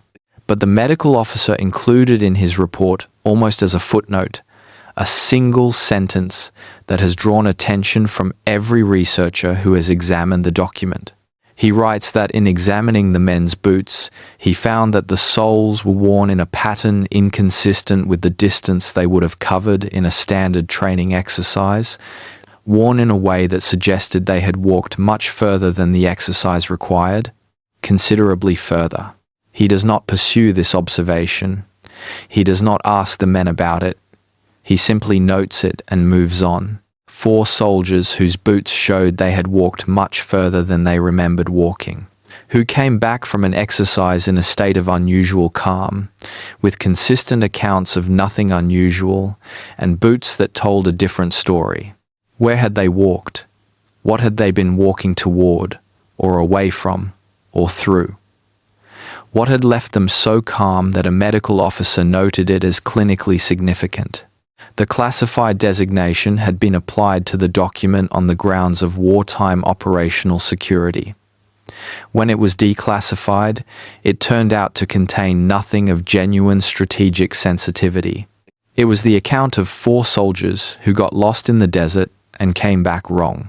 Not wrong in any dramatic way, just wrong in the small, specific, medically documented way that their boots suggested and their calm confirmed. We are in the later portion of these accounts now. The 20th century is giving the stories a different texture, more bureaucratic, more documented, more embedded in the machinery of record keeping. The strangeness is the same strangeness, but it is harder to see through the administrative language, the classified documents, the medical reports, the timesheets. Let your attention drift for a moment, if you like, to the older accounts, to the boots in a row at the gold camp, to the child's wooden dog on the table in the empty settlement, to the woman in winter clothes sitting on a fence in the summer heat, waiting for something with perfect patience. These are not threatening images. They are simply images of absence, of the space left behind when people cease to be where they should be. They are the images of what remains, always, after something has moved on, after something has been completed, after a chapter has come to its end. The remaining accounts will bring us forward to the edge of living memory, to times when people who experience these things are still alive or were alive until recently, and the strangeness has a more immediate quality that changes its character. It is easier to be comfortable with mystery when it happened long enough ago, when it happened in someone's grandfather's time, or in the distant era of horse-drawn wagons and handwritten letters. It has a patina of history that makes it manageable. When it happened more recently, when the people involved are people who might have been your neighbors, who drove cars and had telephones and listened to the radio, the comfort of historical distance is not available. The 21st account is from 1961, from the southwest of Western Australia, and it is the first of these accounts to be living memory for some people still alive. A bushwalking group of 7 people, friends from a church community in Perth, drove to a campsite in the Jarrah forest for a long weekend. On the second morning, 4 of the 7 went for a day walk and did not return to camp by evening. The remaining 3 waited until dark and then drove to the nearest town and contacted police. A search was organised and conducted over 2 days. It located the 4 walkers on the afternoon of the second day. They were found sitting in a small clearing approximately 12 miles from the campsite, which was beyond the range they had indicated they would walk that day. They were not injured. They were thirsty and hungry, but not dangerously so. They were confused about how much time had passed. They said they had been walking for what felt like an hour or 2 and had sat down to rest and were surprised to find the search party. Their watches had stopped, all 4 of them at the same time, 4:15 in the afternoon. The search party found them at 4:15 the following afternoon, 24 hours later. The 4 walkers were convinced they had been sitting in the clearing for perhaps half an hour. Their bodies told a different story, with the dehydration and hunger of a full day without food or water. Their watches told a different story. The 12 miles between them and the campsite told a different story. Where had 24 hours gone? What had happened in the clearing, or to the clearing, or to the 4 people sitting in it, that had made a day disappear? They said nothing unusual had happened. They said it was peaceful in the clearing. They said there had been a quality of light that was nice. They said they had not felt any urgency to move. No urgency to move. For 24 hours, sitting in a clearing in the Jarrah forest while their watches stopped and a day passed, and their friends organised a search and called police, and they sat in nice light feeling no urgency whatsoever. There is a kind of safety in these accounts, oddly, in the fact that the people in them are consistently fine. They come back. They are found. They are hungry and confused, and their watches have stopped, but they are alive and physically well. Whatever these places and these experiences are doing to people, they are not, in the cases we have documented, destroying them. This is worth holding as you settle into whatever rest the night brings you. These are strange stories, yes. They are stories of things that cannot be explained and have not been explained in the lifetimes of anyone who experienced them. But they are not, for the most part, stories of harm. They are stories of something else, something that touches people and lets them go, that shows them something or takes them somewhere and then returns them, a little confused, a little changed, to the ordinary world. The 22nd account is from 1978 and is the last account that I will share in full, because it brings us close enough to the present that the people involved, or people who knew them, may still be living, and there are privacies to be respected that do not apply to accounts from a century ago. A family was driving across the Nullarbor Plain on the Air Highway in a camper van, a husband and wife and their 3 children. This was by 1978 a well-travelled route, a surfaced road with regular roadhouses, nothing like the isolation of the colonial crossings. They stopped for the night in a designated rest area, the kind of stop that thousands of travellers make on that highway every year. In the morning, the parents found their 3 children outside the camper van, standing together on the edge of the rest area facing the plain, barefoot. The children had been asleep when the parents went to sleep. They did not have their shoes. They did not have any memory of getting up. They were fine. Nothing had happened to them in any conventional sense. They were simply standing there, barefoot, on the edge of the Nullarbor, facing the plain in the early morning light. The youngest of the 3 children was 7 years old. When her mother took her hand and asked what she had been looking at, she said she had been watching the lights. "What lights?" her mother asked. She said the lights of the town. There was no town visible from that rest area. There was no town anywhere near that rest area. There was the highway and the plain and the sky and nothing else, for many miles in every direction. The family drove on. They did not discuss it much, then or later. The youngest daughter grew up and had her own children. She is, as far as can be established, alive as of the writing of this account. The lights of the town she saw from the edge of the Nullarbor Plain at dawn in 1978 were not the lights of any town on any map, and we have arrived, now, at the end. Not the end of the mystery, because there is no end to the mystery. The stories do not resolve. The records do not complete themselves. The boots stay where they were placed, and the gloves stay folded, and the candle keeps burning on the rock shelf in the dark of the mine, and the watches show 4:15, and the blackboard wipes itself clean, and the lights of the non-existent town still shine? Somewhere, for someone who is standing at the edge of a plain in the earliest light of morning and has not yet learned to look away. But we have arrived at the end of what can be said about these things tonight. At the end of the portion of the night that belongs to these stories, the rest of the night belongs to you. The silence is returning, the way it always returns, the way it returned to those places after the people in them ceased to be there. Not an empty silence, not a frightening silence. The full silence of the world continuing in its own way, paying its own attention to its own old business, indifferent in the most peaceful sense of that word to the small lights of the lives within it. You are one of those small lights.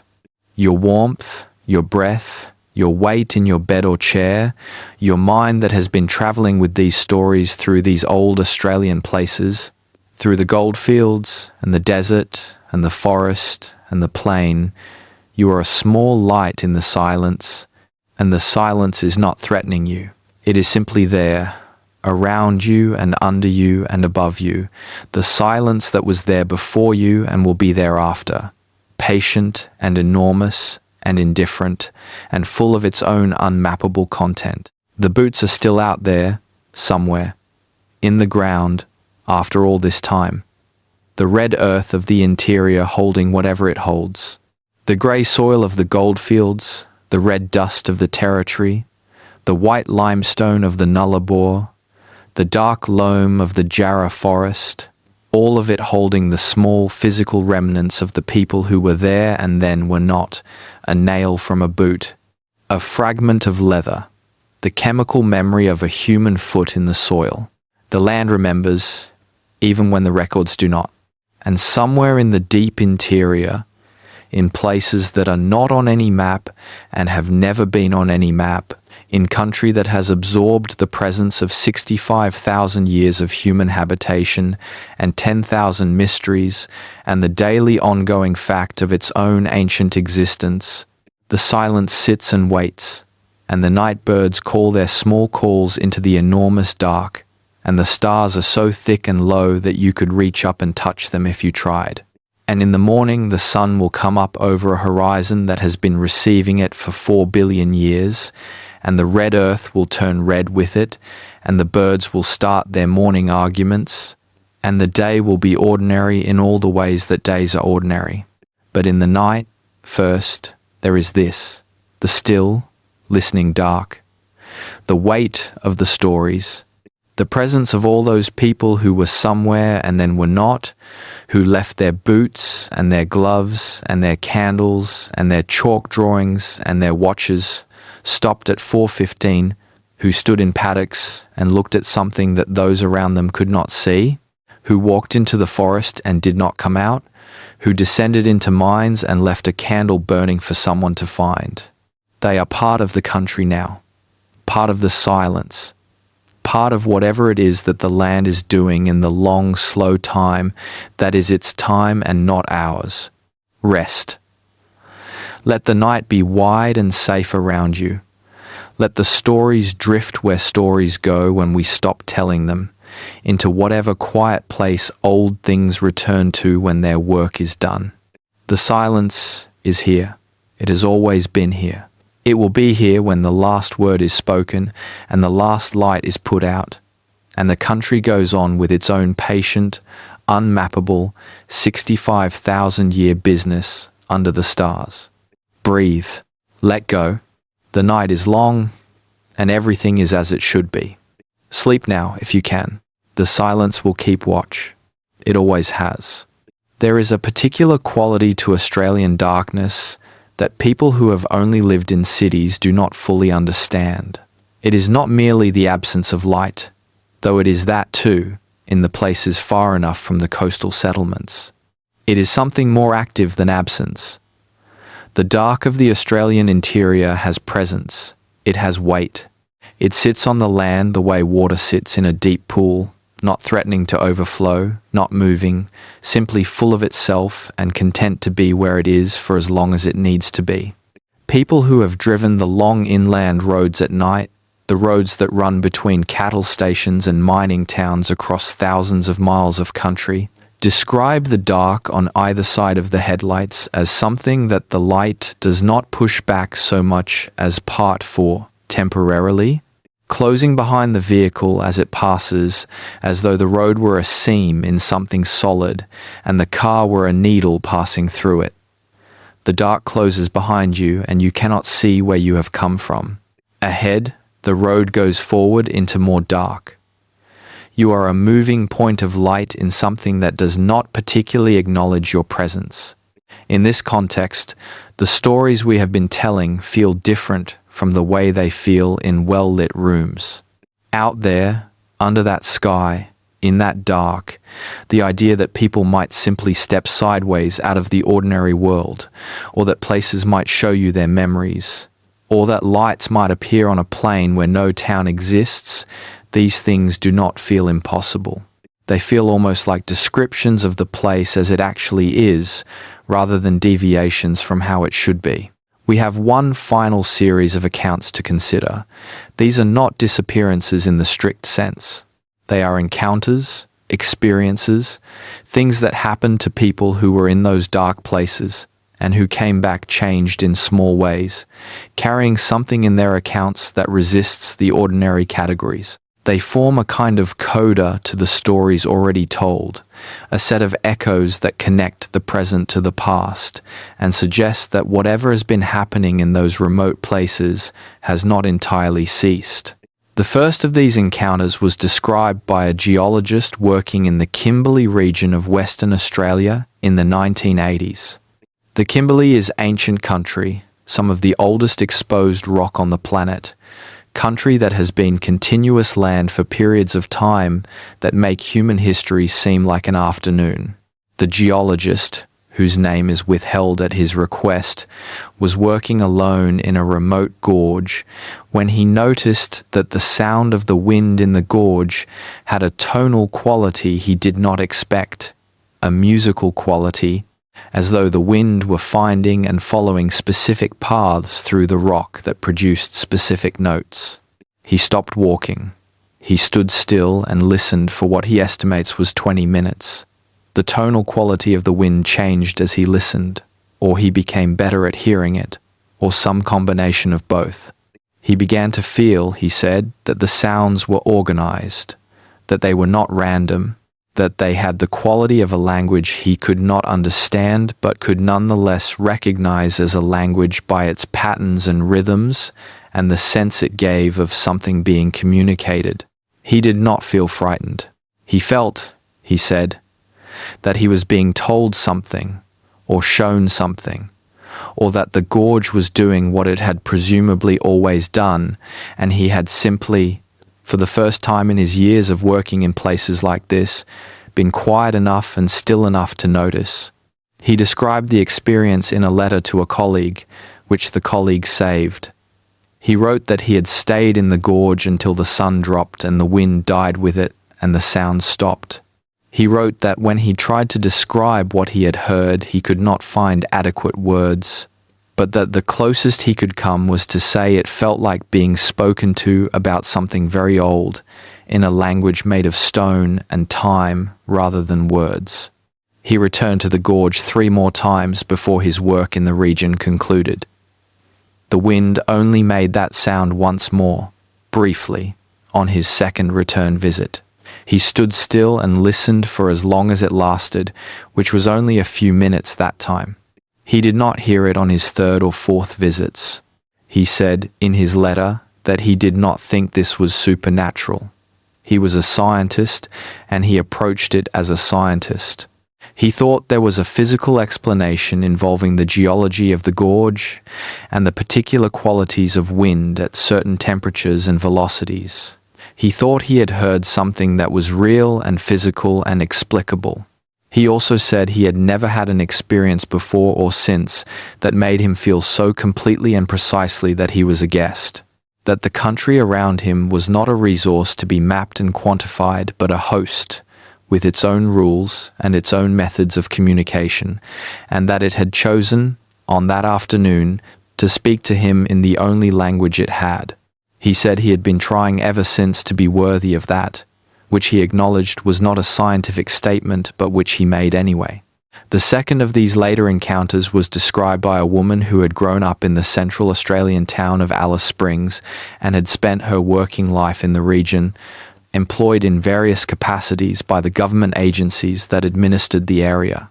She asked not to be named. She described the experience in a recorded conversation that was later transcribed and shared with researchers. She said that on a number of occasions over the course of her life, always when she was alone and always at dusk, she had seen the country change. She described it carefully. She did not say the country became different. She said it briefly became what it actually was, as opposed to what the ordinary ways of seeing it showed. When asked to explain further, she said that the country she had grown up in had a surface, the way water has a surface, and that usually when you looked at it, you saw the surface. The red earth, the spinifex, the occasional tree, the sky. But occasionally, at dusk, she had looked at it and seen below the surface, or through it, to something that was also there, always there, that the surface usually concealed.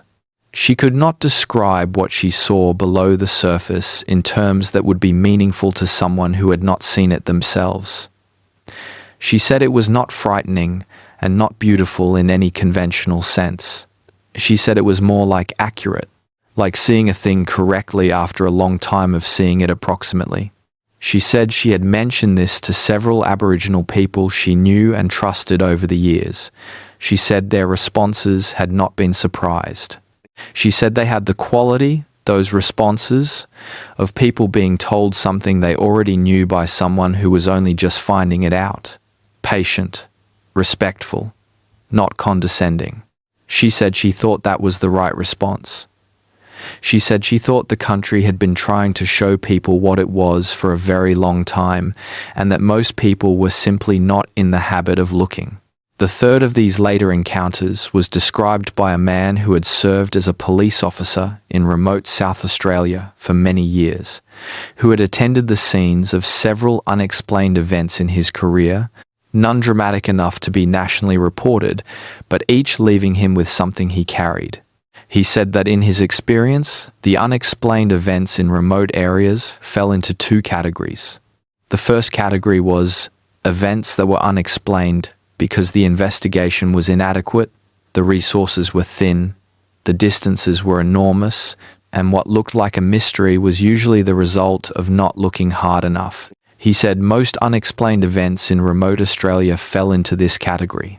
He was clear and unapologetic about this. He was a practical man, and he did not reach for mystery when ordinary human failure was available as an explanation. The second category, he said, was smaller.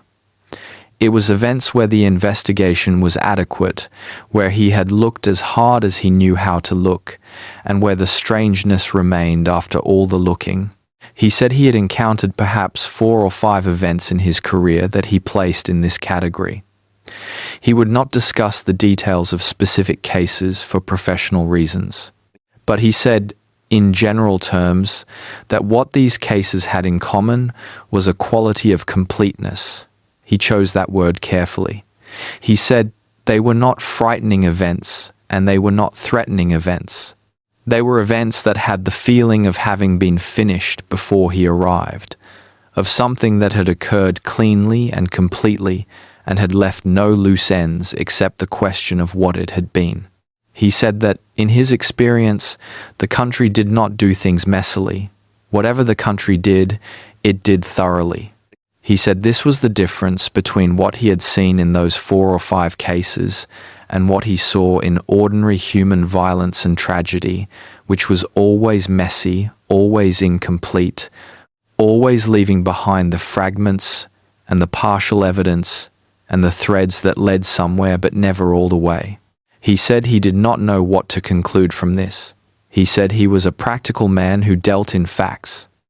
He said the fact he had was that on several occasions in his career he had encountered something that the country had done completely and cleanly, and that the people involved had been returned or had returned themselves without being harmed, and that no explanation had ever been found, and that he had filed his reports and moved on. He said he had thought about those cases most days of his retirement.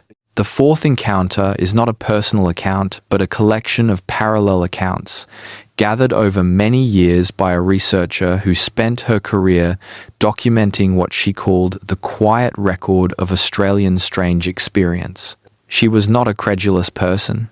She was a historian by training, rigorous and careful with sources. But she had become interested, over the course of her career, in a particular kind of account that appeared with unusual frequency in the records of remote Australia across different decades and different regions, and that she felt had not been adequately acknowledged as a pattern. The accounts she collected all shared certain features. They all involved people who were alone or in small groups in remote country. They all involved a moment of transition, a threshold crossed, a quality of experience that shifted in some way that the person found difficult to describe. And they all involved, at some point in the experience, the specific feeling that the land was paying attention to them, not threatening them, not communicating with them in any straightforward way, Simply attending. Being present to them in the way that a person is present to another person, specifically and personally, rather than the way that weather or landscape is present to a person, impersonally and without awareness. She collected 43 accounts that met her criteria over 20 years of research. She found them in diaries, in letters, in oral history collections, in interviews she conducted herself. The accounts came from farmers and stockmen and miners and surveyors and teachers and nurses and police officers and Aboriginal rangers and tourists. They came from people of different backgrounds and different degrees of education and different levels of familiarity with remote country. What they shared across all of this difference was the feeling of being attended to, of being noticed by something that did not usually notice people, or that was usually too large and too old to register the presence of individual people, but that had, in these particular moments, turned its attention specifically and personally to the individual who was experiencing the account. None of the 43 people reported being harmed by this experience. Several reported being frightened by it, in the way that you might be frightened by suddenly realizing that something enormous that you thought was sleeping is in fact awake and looking directly at you. But none of them had been harmed. All of them had returned from whatever threshold they had crossed. All of them carried the experience forward with them into the rest of their lives. The researcher did not publish these accounts in a collection. She shared them with colleagues in her field and discussed them at conferences and wrote about them in academic papers that circulated within a narrow scholarly world. She did not seek popular attention for them. She said, in one of her conference papers, that she was not sure what the accounts meant, only that they were real in the sense that the people who described them believed they had happened, and that the pattern they formed across 43 separate testimonies from across a century of Australian experience was too consistent to be explained by coincidence or wishful thinking. She said the land of Australia was very old and very large, and very little of it had been adequately known or understood by the people who had most recently come to live in it. She said it seemed to her that some of what those newcomers experienced when they went far enough into that country was the experience of being in the presence of something that had been there far longer than any of them, something that had its own ways of being and its own kinds of attention, and that occasionally, for reasons it did not explain, it directed that attention at specific people in specific places. She said she thought this was probably the explanation, or part of the explanation, for the disappearances too. Not a threatening explanation, not a malign one. Simply the explanation of a very old country doing what a very old country does, attending to the people within it in ways that those people were not always equipped to understand or to return from cleanly. She said she thought the ones who did not return had perhaps simply been attended to more thoroughly. This is the most resonant of the interpretations offered in this entire collection of accounts, and it deserves to be held for a moment before we move on. A very old country attending to the people within it in ways that those people were not always equipped to understand. Some of them returning.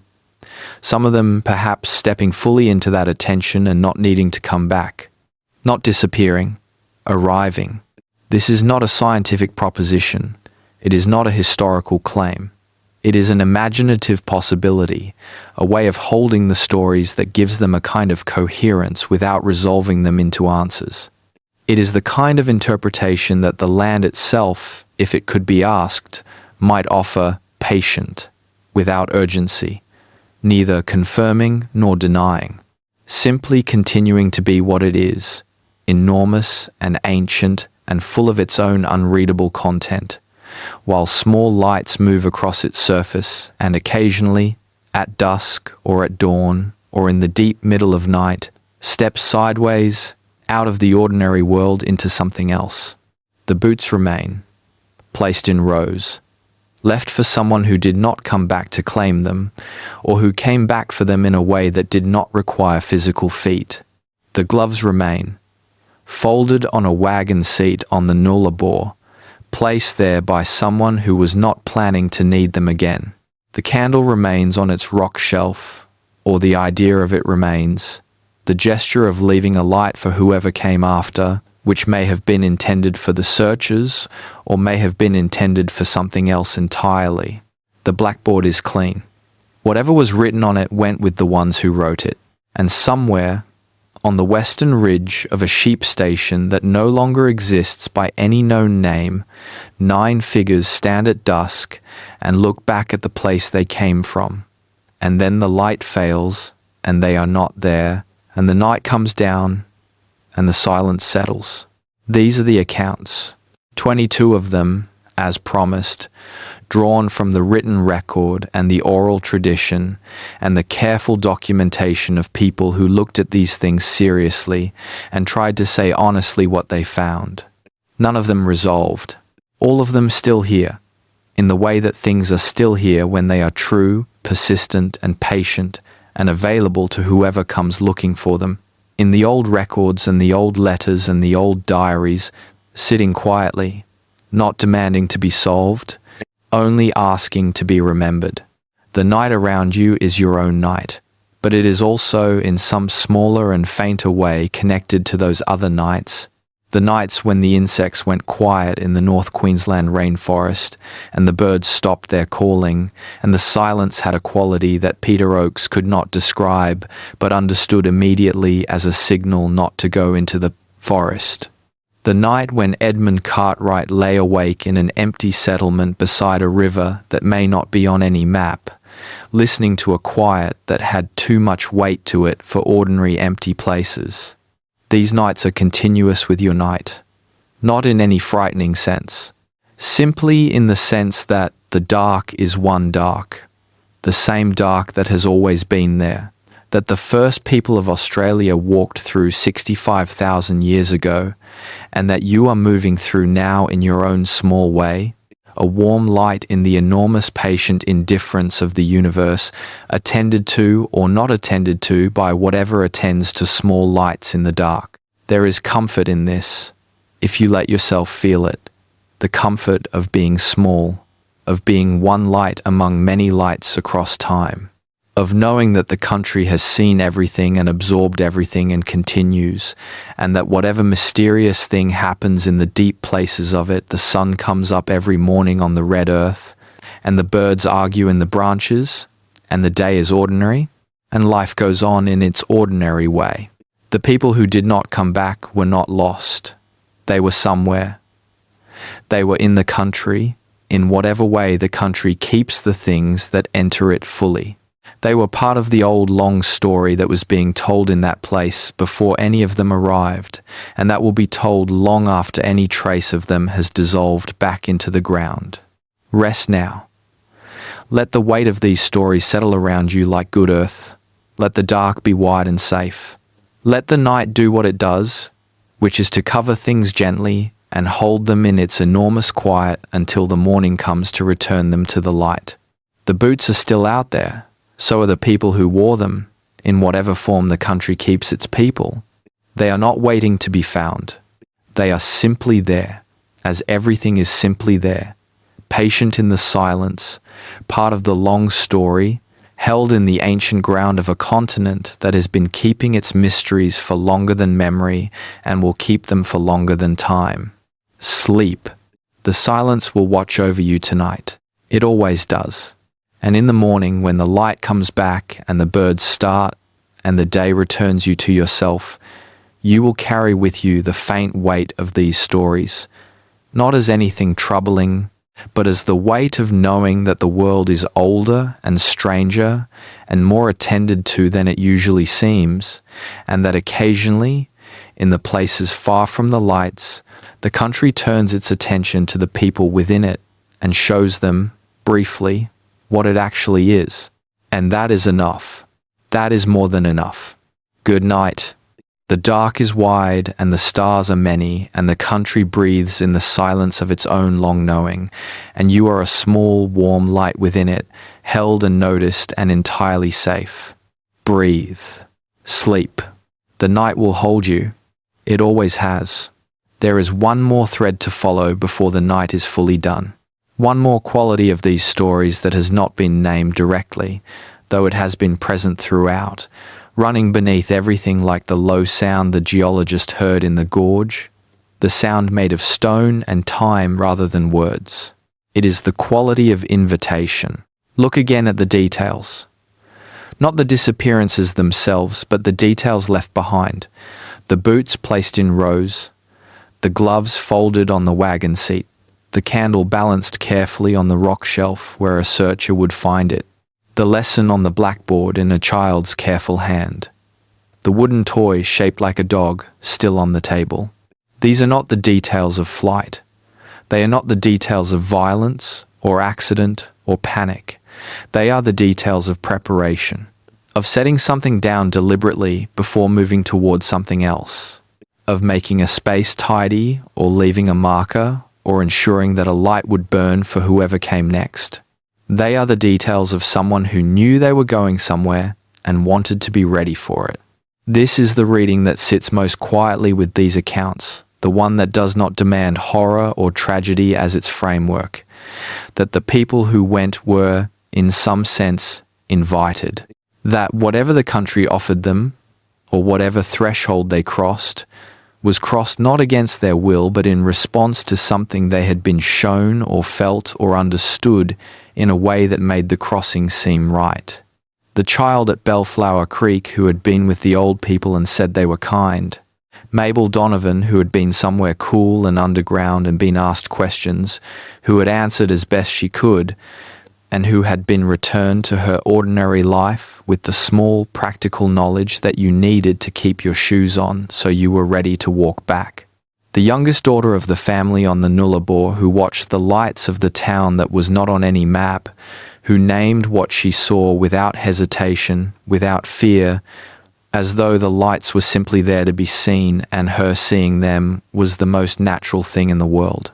These are people who were touched by something and who received the touching with the openness that children have and that adults mostly lose.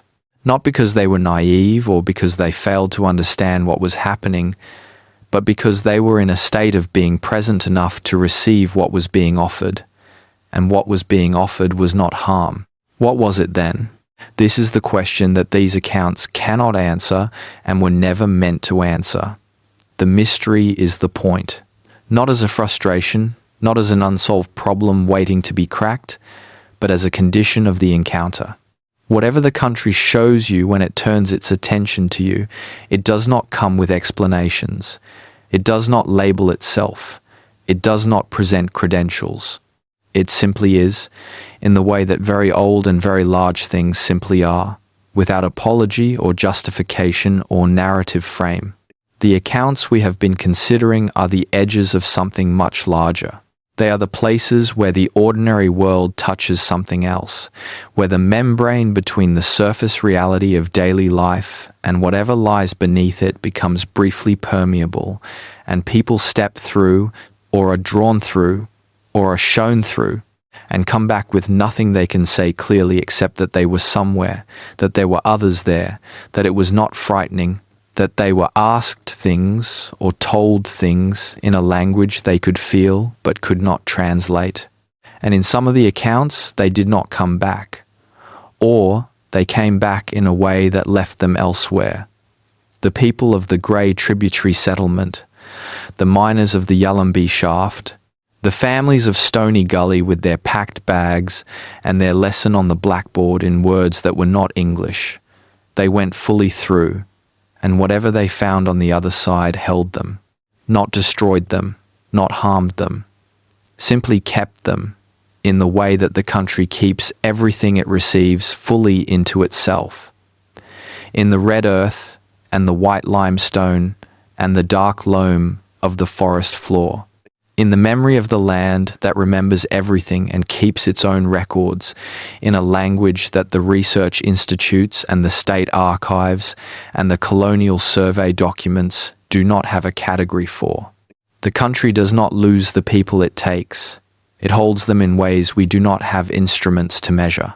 This is not a claim that can be proven. It is a way of holding the mystery that feels more adequate to its actual texture than the alternatives. More adequate than the explanation that people walked away and chose not to be found? More adequate than the explanation that there were accidents and violence that were not documented? More adequate than the clinical language of disappearance, which treats the absence of people as a problem to be solved rather than a condition to be understood? The condition is this: Australia is very old and very large, and holds within it a depth of time and meaning and accumulated presence that the people who came to it most recently have only begun to learn to feel. In that depth, there are things that do not have names in English or in any of the European languages that were carried to the continent's shores in the colonial period. The Aboriginal peoples of Australia have names for these things, or rather, they have whole frameworks of knowledge and relationship within which these things are comprehensible and navigable, frameworks built over 65,000 years of living in the country and learning its ways. The colonial settlers arrived without these frameworks. They arrived with their own ways of understanding the world, ways that were adequate for the places they had come from but were not adequate for this place. They moved through the country without the tools to understand what they were moving through, and occasionally they moved through something they were not equipped to navigate, and some of them did not come back out the other side. This is not blame. It is simply context. The country does not blame the people it keeps, any more than the sea blames the people it takes in storms. It is simply what happens when small beings enter large and ancient systems without the knowledge to navigate them safely. The accounts we have considered are the record of those navigations, the ones that went wrong, or that went somewhere other than wrong, the ones that produce the details that resist explanation, the boots and the gloves and the candles and the stopped watches and the lights of the non-existent town. They are the record of a country being what it is, fully and without apology, in the presence of people who were there and did not entirely know what being there meant. We know a little more now than the colonial settlers did. We have had more time in this country, and some of us have had the privilege of learning from the people who have always been in it, and we carry a slightly better understanding of what the country is and what it does. But we are still small in it, still brief, still moving through something whose depth we cannot sound and whose age we cannot imagine. And in the night, in the remote places, the country still does what it has always done. The birds still go quiet at particular moments. The light at dusk still has that quality of surface becoming temporarily transparent. The wind in the gorges still makes tonal sounds in particular conditions that have the organization of language without being language in any sense we can pass. And occasionally, someone who is alone in those places, or in a small group, crosses whatever threshold is crossable, and is attended to more fully than usual, and comes back changed, or does not come back at all, and leaves behind some small detail, a pair of boots, a folded glove, a balanced candle, that tells those who come after that something happened here, that a person stood in this place and prepared themselves for something and then went toward it, and that what they went toward was not nothing. The mystery is still here. It has not gone anywhere. It will not go anywhere. The country is patient in ways that are not comparable to human patience, and the things it holds indefinitely, and the questions that remain unanswered, not because the answers are not available, but because the answers belong to a register of knowledge that is not the register of English language colonial documentation and historical research. They are there, in the land, in the old knowledge that has always been in the land, in the deep continuity of understanding that survived everything the colonial period did to it and is still alive and still present in the country, carried by the people who have always been its custodians. What happened to the people who disappeared is known. It is held in knowledge systems that are not mine to translate. The mystery belongs to the record keepers of those systems, and they are still there, still in the country, still the first and deepest knowers of what the country does and what it keeps. The colonial record is incomplete because colonial understanding was incomplete. The accounts we have been reading are the edges of a knowledge that goes much further and much deeper than anything those accounts can reach. They are valuable not as mysteries to be solved, but as windows, small and imperfect and made of glass that distorts, through which something of the country's deeper reality is visible to those who look with the right quality of attention.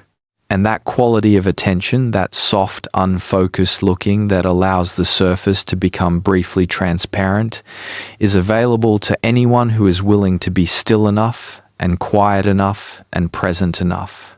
It is available in the night, particularly. In the long, quiet hours when the ordinary demands of the day have fallen away and the mind drifts in that space between waking and sleep, where things that are usually too large to see become briefly perceivable. You are in that space now, perhaps, or approaching it.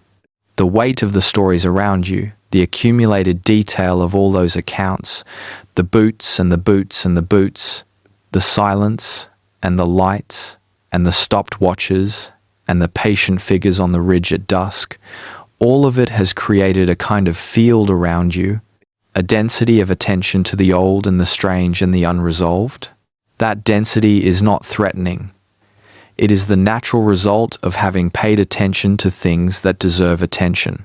It is the feeling of having acknowledged that the world is larger and stranger than the daily round suggests, that in the places far from the lights there are things happening that the instruments of ordinary knowledge do not measure, that the country is old and knowing in ways that human arrival has barely begun to appreciate.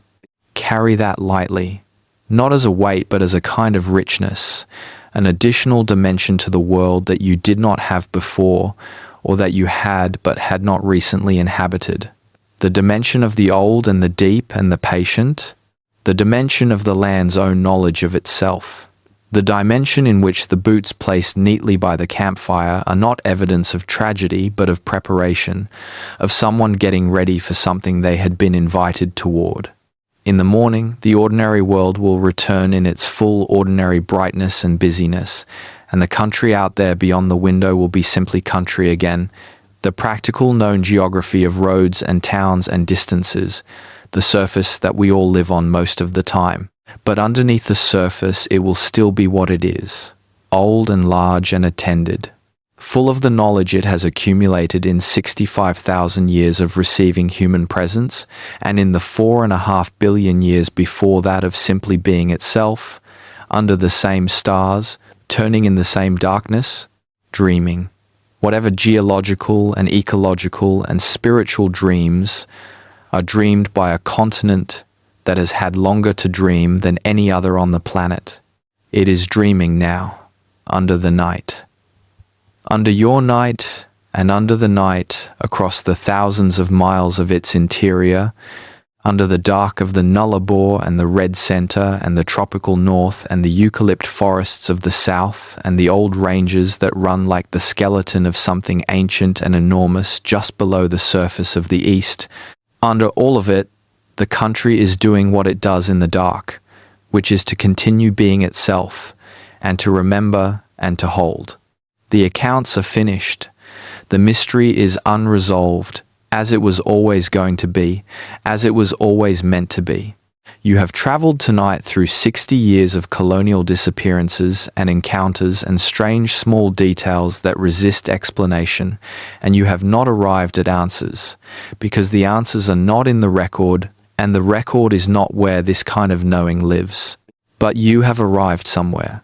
At the end of a long journey through old stories in the night, slightly further into the country's mystery than you were before, carrying a little more weight of the unresolved and the ancient and the attended. That is the journey. That is what these stories offer. Not solution but depth. Not answers but the right questions, held lightly, in the space between waking and sleep, where the surface becomes temporarily transparent and the country shows you, briefly, what it actually is. Sleep now. Let the questions drift. Let the mystery be what it is, which is simply the other side of knowledge, the place where understanding gives out and something larger begins. The boots are still there, so are the people who wore them. The silence knows where they went. And the silence is all around you, wide and deep and patient, holding you in the same way it holds everything it has ever received, which is completely and without conditions, and for as long as the country endures, which is to say for a very long time, which is to say, perhaps, forever. Good night. The dark is yours. Sleep. And yet, before you go fully into sleep, there is one final thing worth naming. Not a new account, not another mystery, something quieter than that. Something that sits at the edge of everything we have said tonight and asks to be acknowledged before the silence takes it. It is simply this. The land of Australia is the oldest continuously inhabited place on Earth. The people who have lived in it for 65,000 years have knowledge of it that no document has fully captured and no institution fully holds. They know its sounds and its silences and its seasons and its moods in ways that go far beyond the practical, that are woven into story and ceremony and law and relationship in a fabric so old and so intricate that even the most attentive outsider can only glimpse its edges. When we read the colonial accounts of disappearances and strange encounters, we are reading the accounts of people who were moving through country they did not understand, with frameworks of knowledge that were not adequate for it. We are reading the accounts of people who found themselves at the edges of something much larger than their maps could show and their categories could contain. The Aboriginal people of those regions had maps for what was happening. They had categories. They had knowledge that went to the center of those mysteries and did not find them mysterious at all, or found them mysterious in the way that all deep knowledge is mysterious, in the way that knowing a thing fully reveals how much more there is to know, rather than in the way of an unsolved problem. That knowledge is still there. It is not in the archives. It is not in the State Library or the Public Records Office or the diaries of colonial women or the timesheets of mining companies. It is in the land, and in the people who have always been the land's custodians, and in the living continuity of culture and story and ceremony that has survived everything the last 250 years have done to it. This is not a mystery, this is a fact. The answers to these questions are held somewhere in knowledge systems that were not consulted by the people who wrote down the questions. The mystery exists in the colonial record because the colonial record was made by people who were not in a position to access the knowledge that would have resolved it. We cannot access that knowledge here, tonight, in this telling. It is not mine to offer, and it is not offered in this format to general audiences, but its existence is worth naming, worth sitting with, worth carrying as a kind of orientation, a reminder that the mystery is not absolute, that it is relative to the frameworks available to us, and that in other frameworks and other knowledges it may not be mysterious at all. The boots may be ordinary to those who know what kind of threshold requires you to remove your shoes before crossing. The light of the non-existent town may be quite identifiable to those who know the country's old geography, the geography that predates European maps and sees different things marked on the land. The sounds in the gorge that the geologist heard, organized and tonal and speaking in stone and time, may be well known to those who have been taught to listen for them. This does not diminish the mystery, for us, tonight, hearing these accounts for the first time or the 100th time. It simply places it correctly. It is our mystery. A mystery of limited knowledge encountering something that exceeds it. A mystery that the land is not, itself, confused by. That is actually a comforting thought, if you let it settle. The country knows what it is doing. Whatever it does in those deep, remote places, it does with knowledge and intention and continuity. The boots are not simply lost. The people are not simply gone. Something happened that the country understands, that the oldest knowledge systems in the world can account for, even if we cannot. We are standing at the edge of what we can see and calling the darkness beyond us a mystery. The darkness is not dark to everyone. For those who know it, it is simply the country, continuing to be what it has always been, doing what it has always done, in the oldest and most knowing and most patient way. That is worth resting in. The mystery belongs to our limitation, not to the land. The land is not confused. The land remembers everything. The land knows where the boots are and why they were placed there and what it means that they were placed there and where the feet that wore them went. The silence that follows the end of these stories is the country's ordinary silence. Not the silence of an unanswerable question, but the silence of an answer that exists in a different language than the one we are speaking. Somewhere in that silence, the answer is being held. Sleep with that.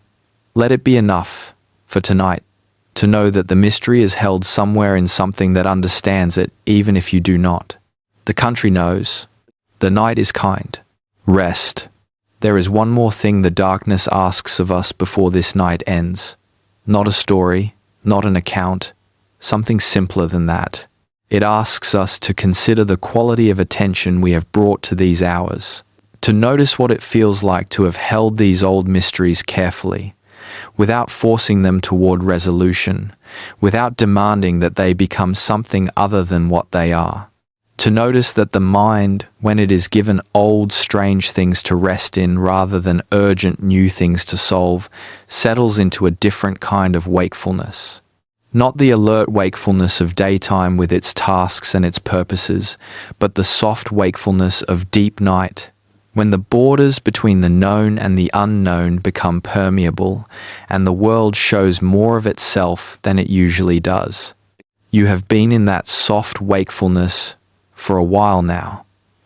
You have been in it long enough for the stories to have settled into you rather than simply passing through. The people of those accounts, Edmund Cartwright in his sleepless night at the empty settlement, Agnes Hartley cataloguing the boots arranged in their row, Mabel Donovan who came back from somewhere cool and underground and kept her shoes on for the rest of her life, the youngest girl watching the lights of the town that was not on any map, all of them are in you now, in the small, permanent way that stories are in the people who hear them properly. They live in the body of knowledge that makes you who you are, in the same place where all the true and strange and unresolved things live, below the daily surface, in the depth, where the country keeps what it keeps, and the land remembers what it remembers, and the silence holds what the silence has always held. You are part of the record now, the living record, the one that moves through time in people rather than in paper, the one that the archives cannot contain. Carry it gently, carry it quietly.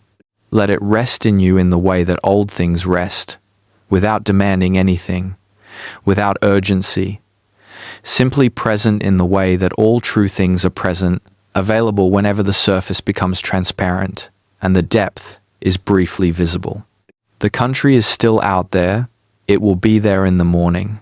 It will be there in the long years ahead, patient and old and full of what it knows, continuing to do what it does in the deep places, attending to those who enter it fully, keeping what it receives, showing its surface to those who can only receive the surface, and showing something more to those who are still enough and open enough to receive it. You have been still enough tonight, open enough. The country has noticed. Now sleep.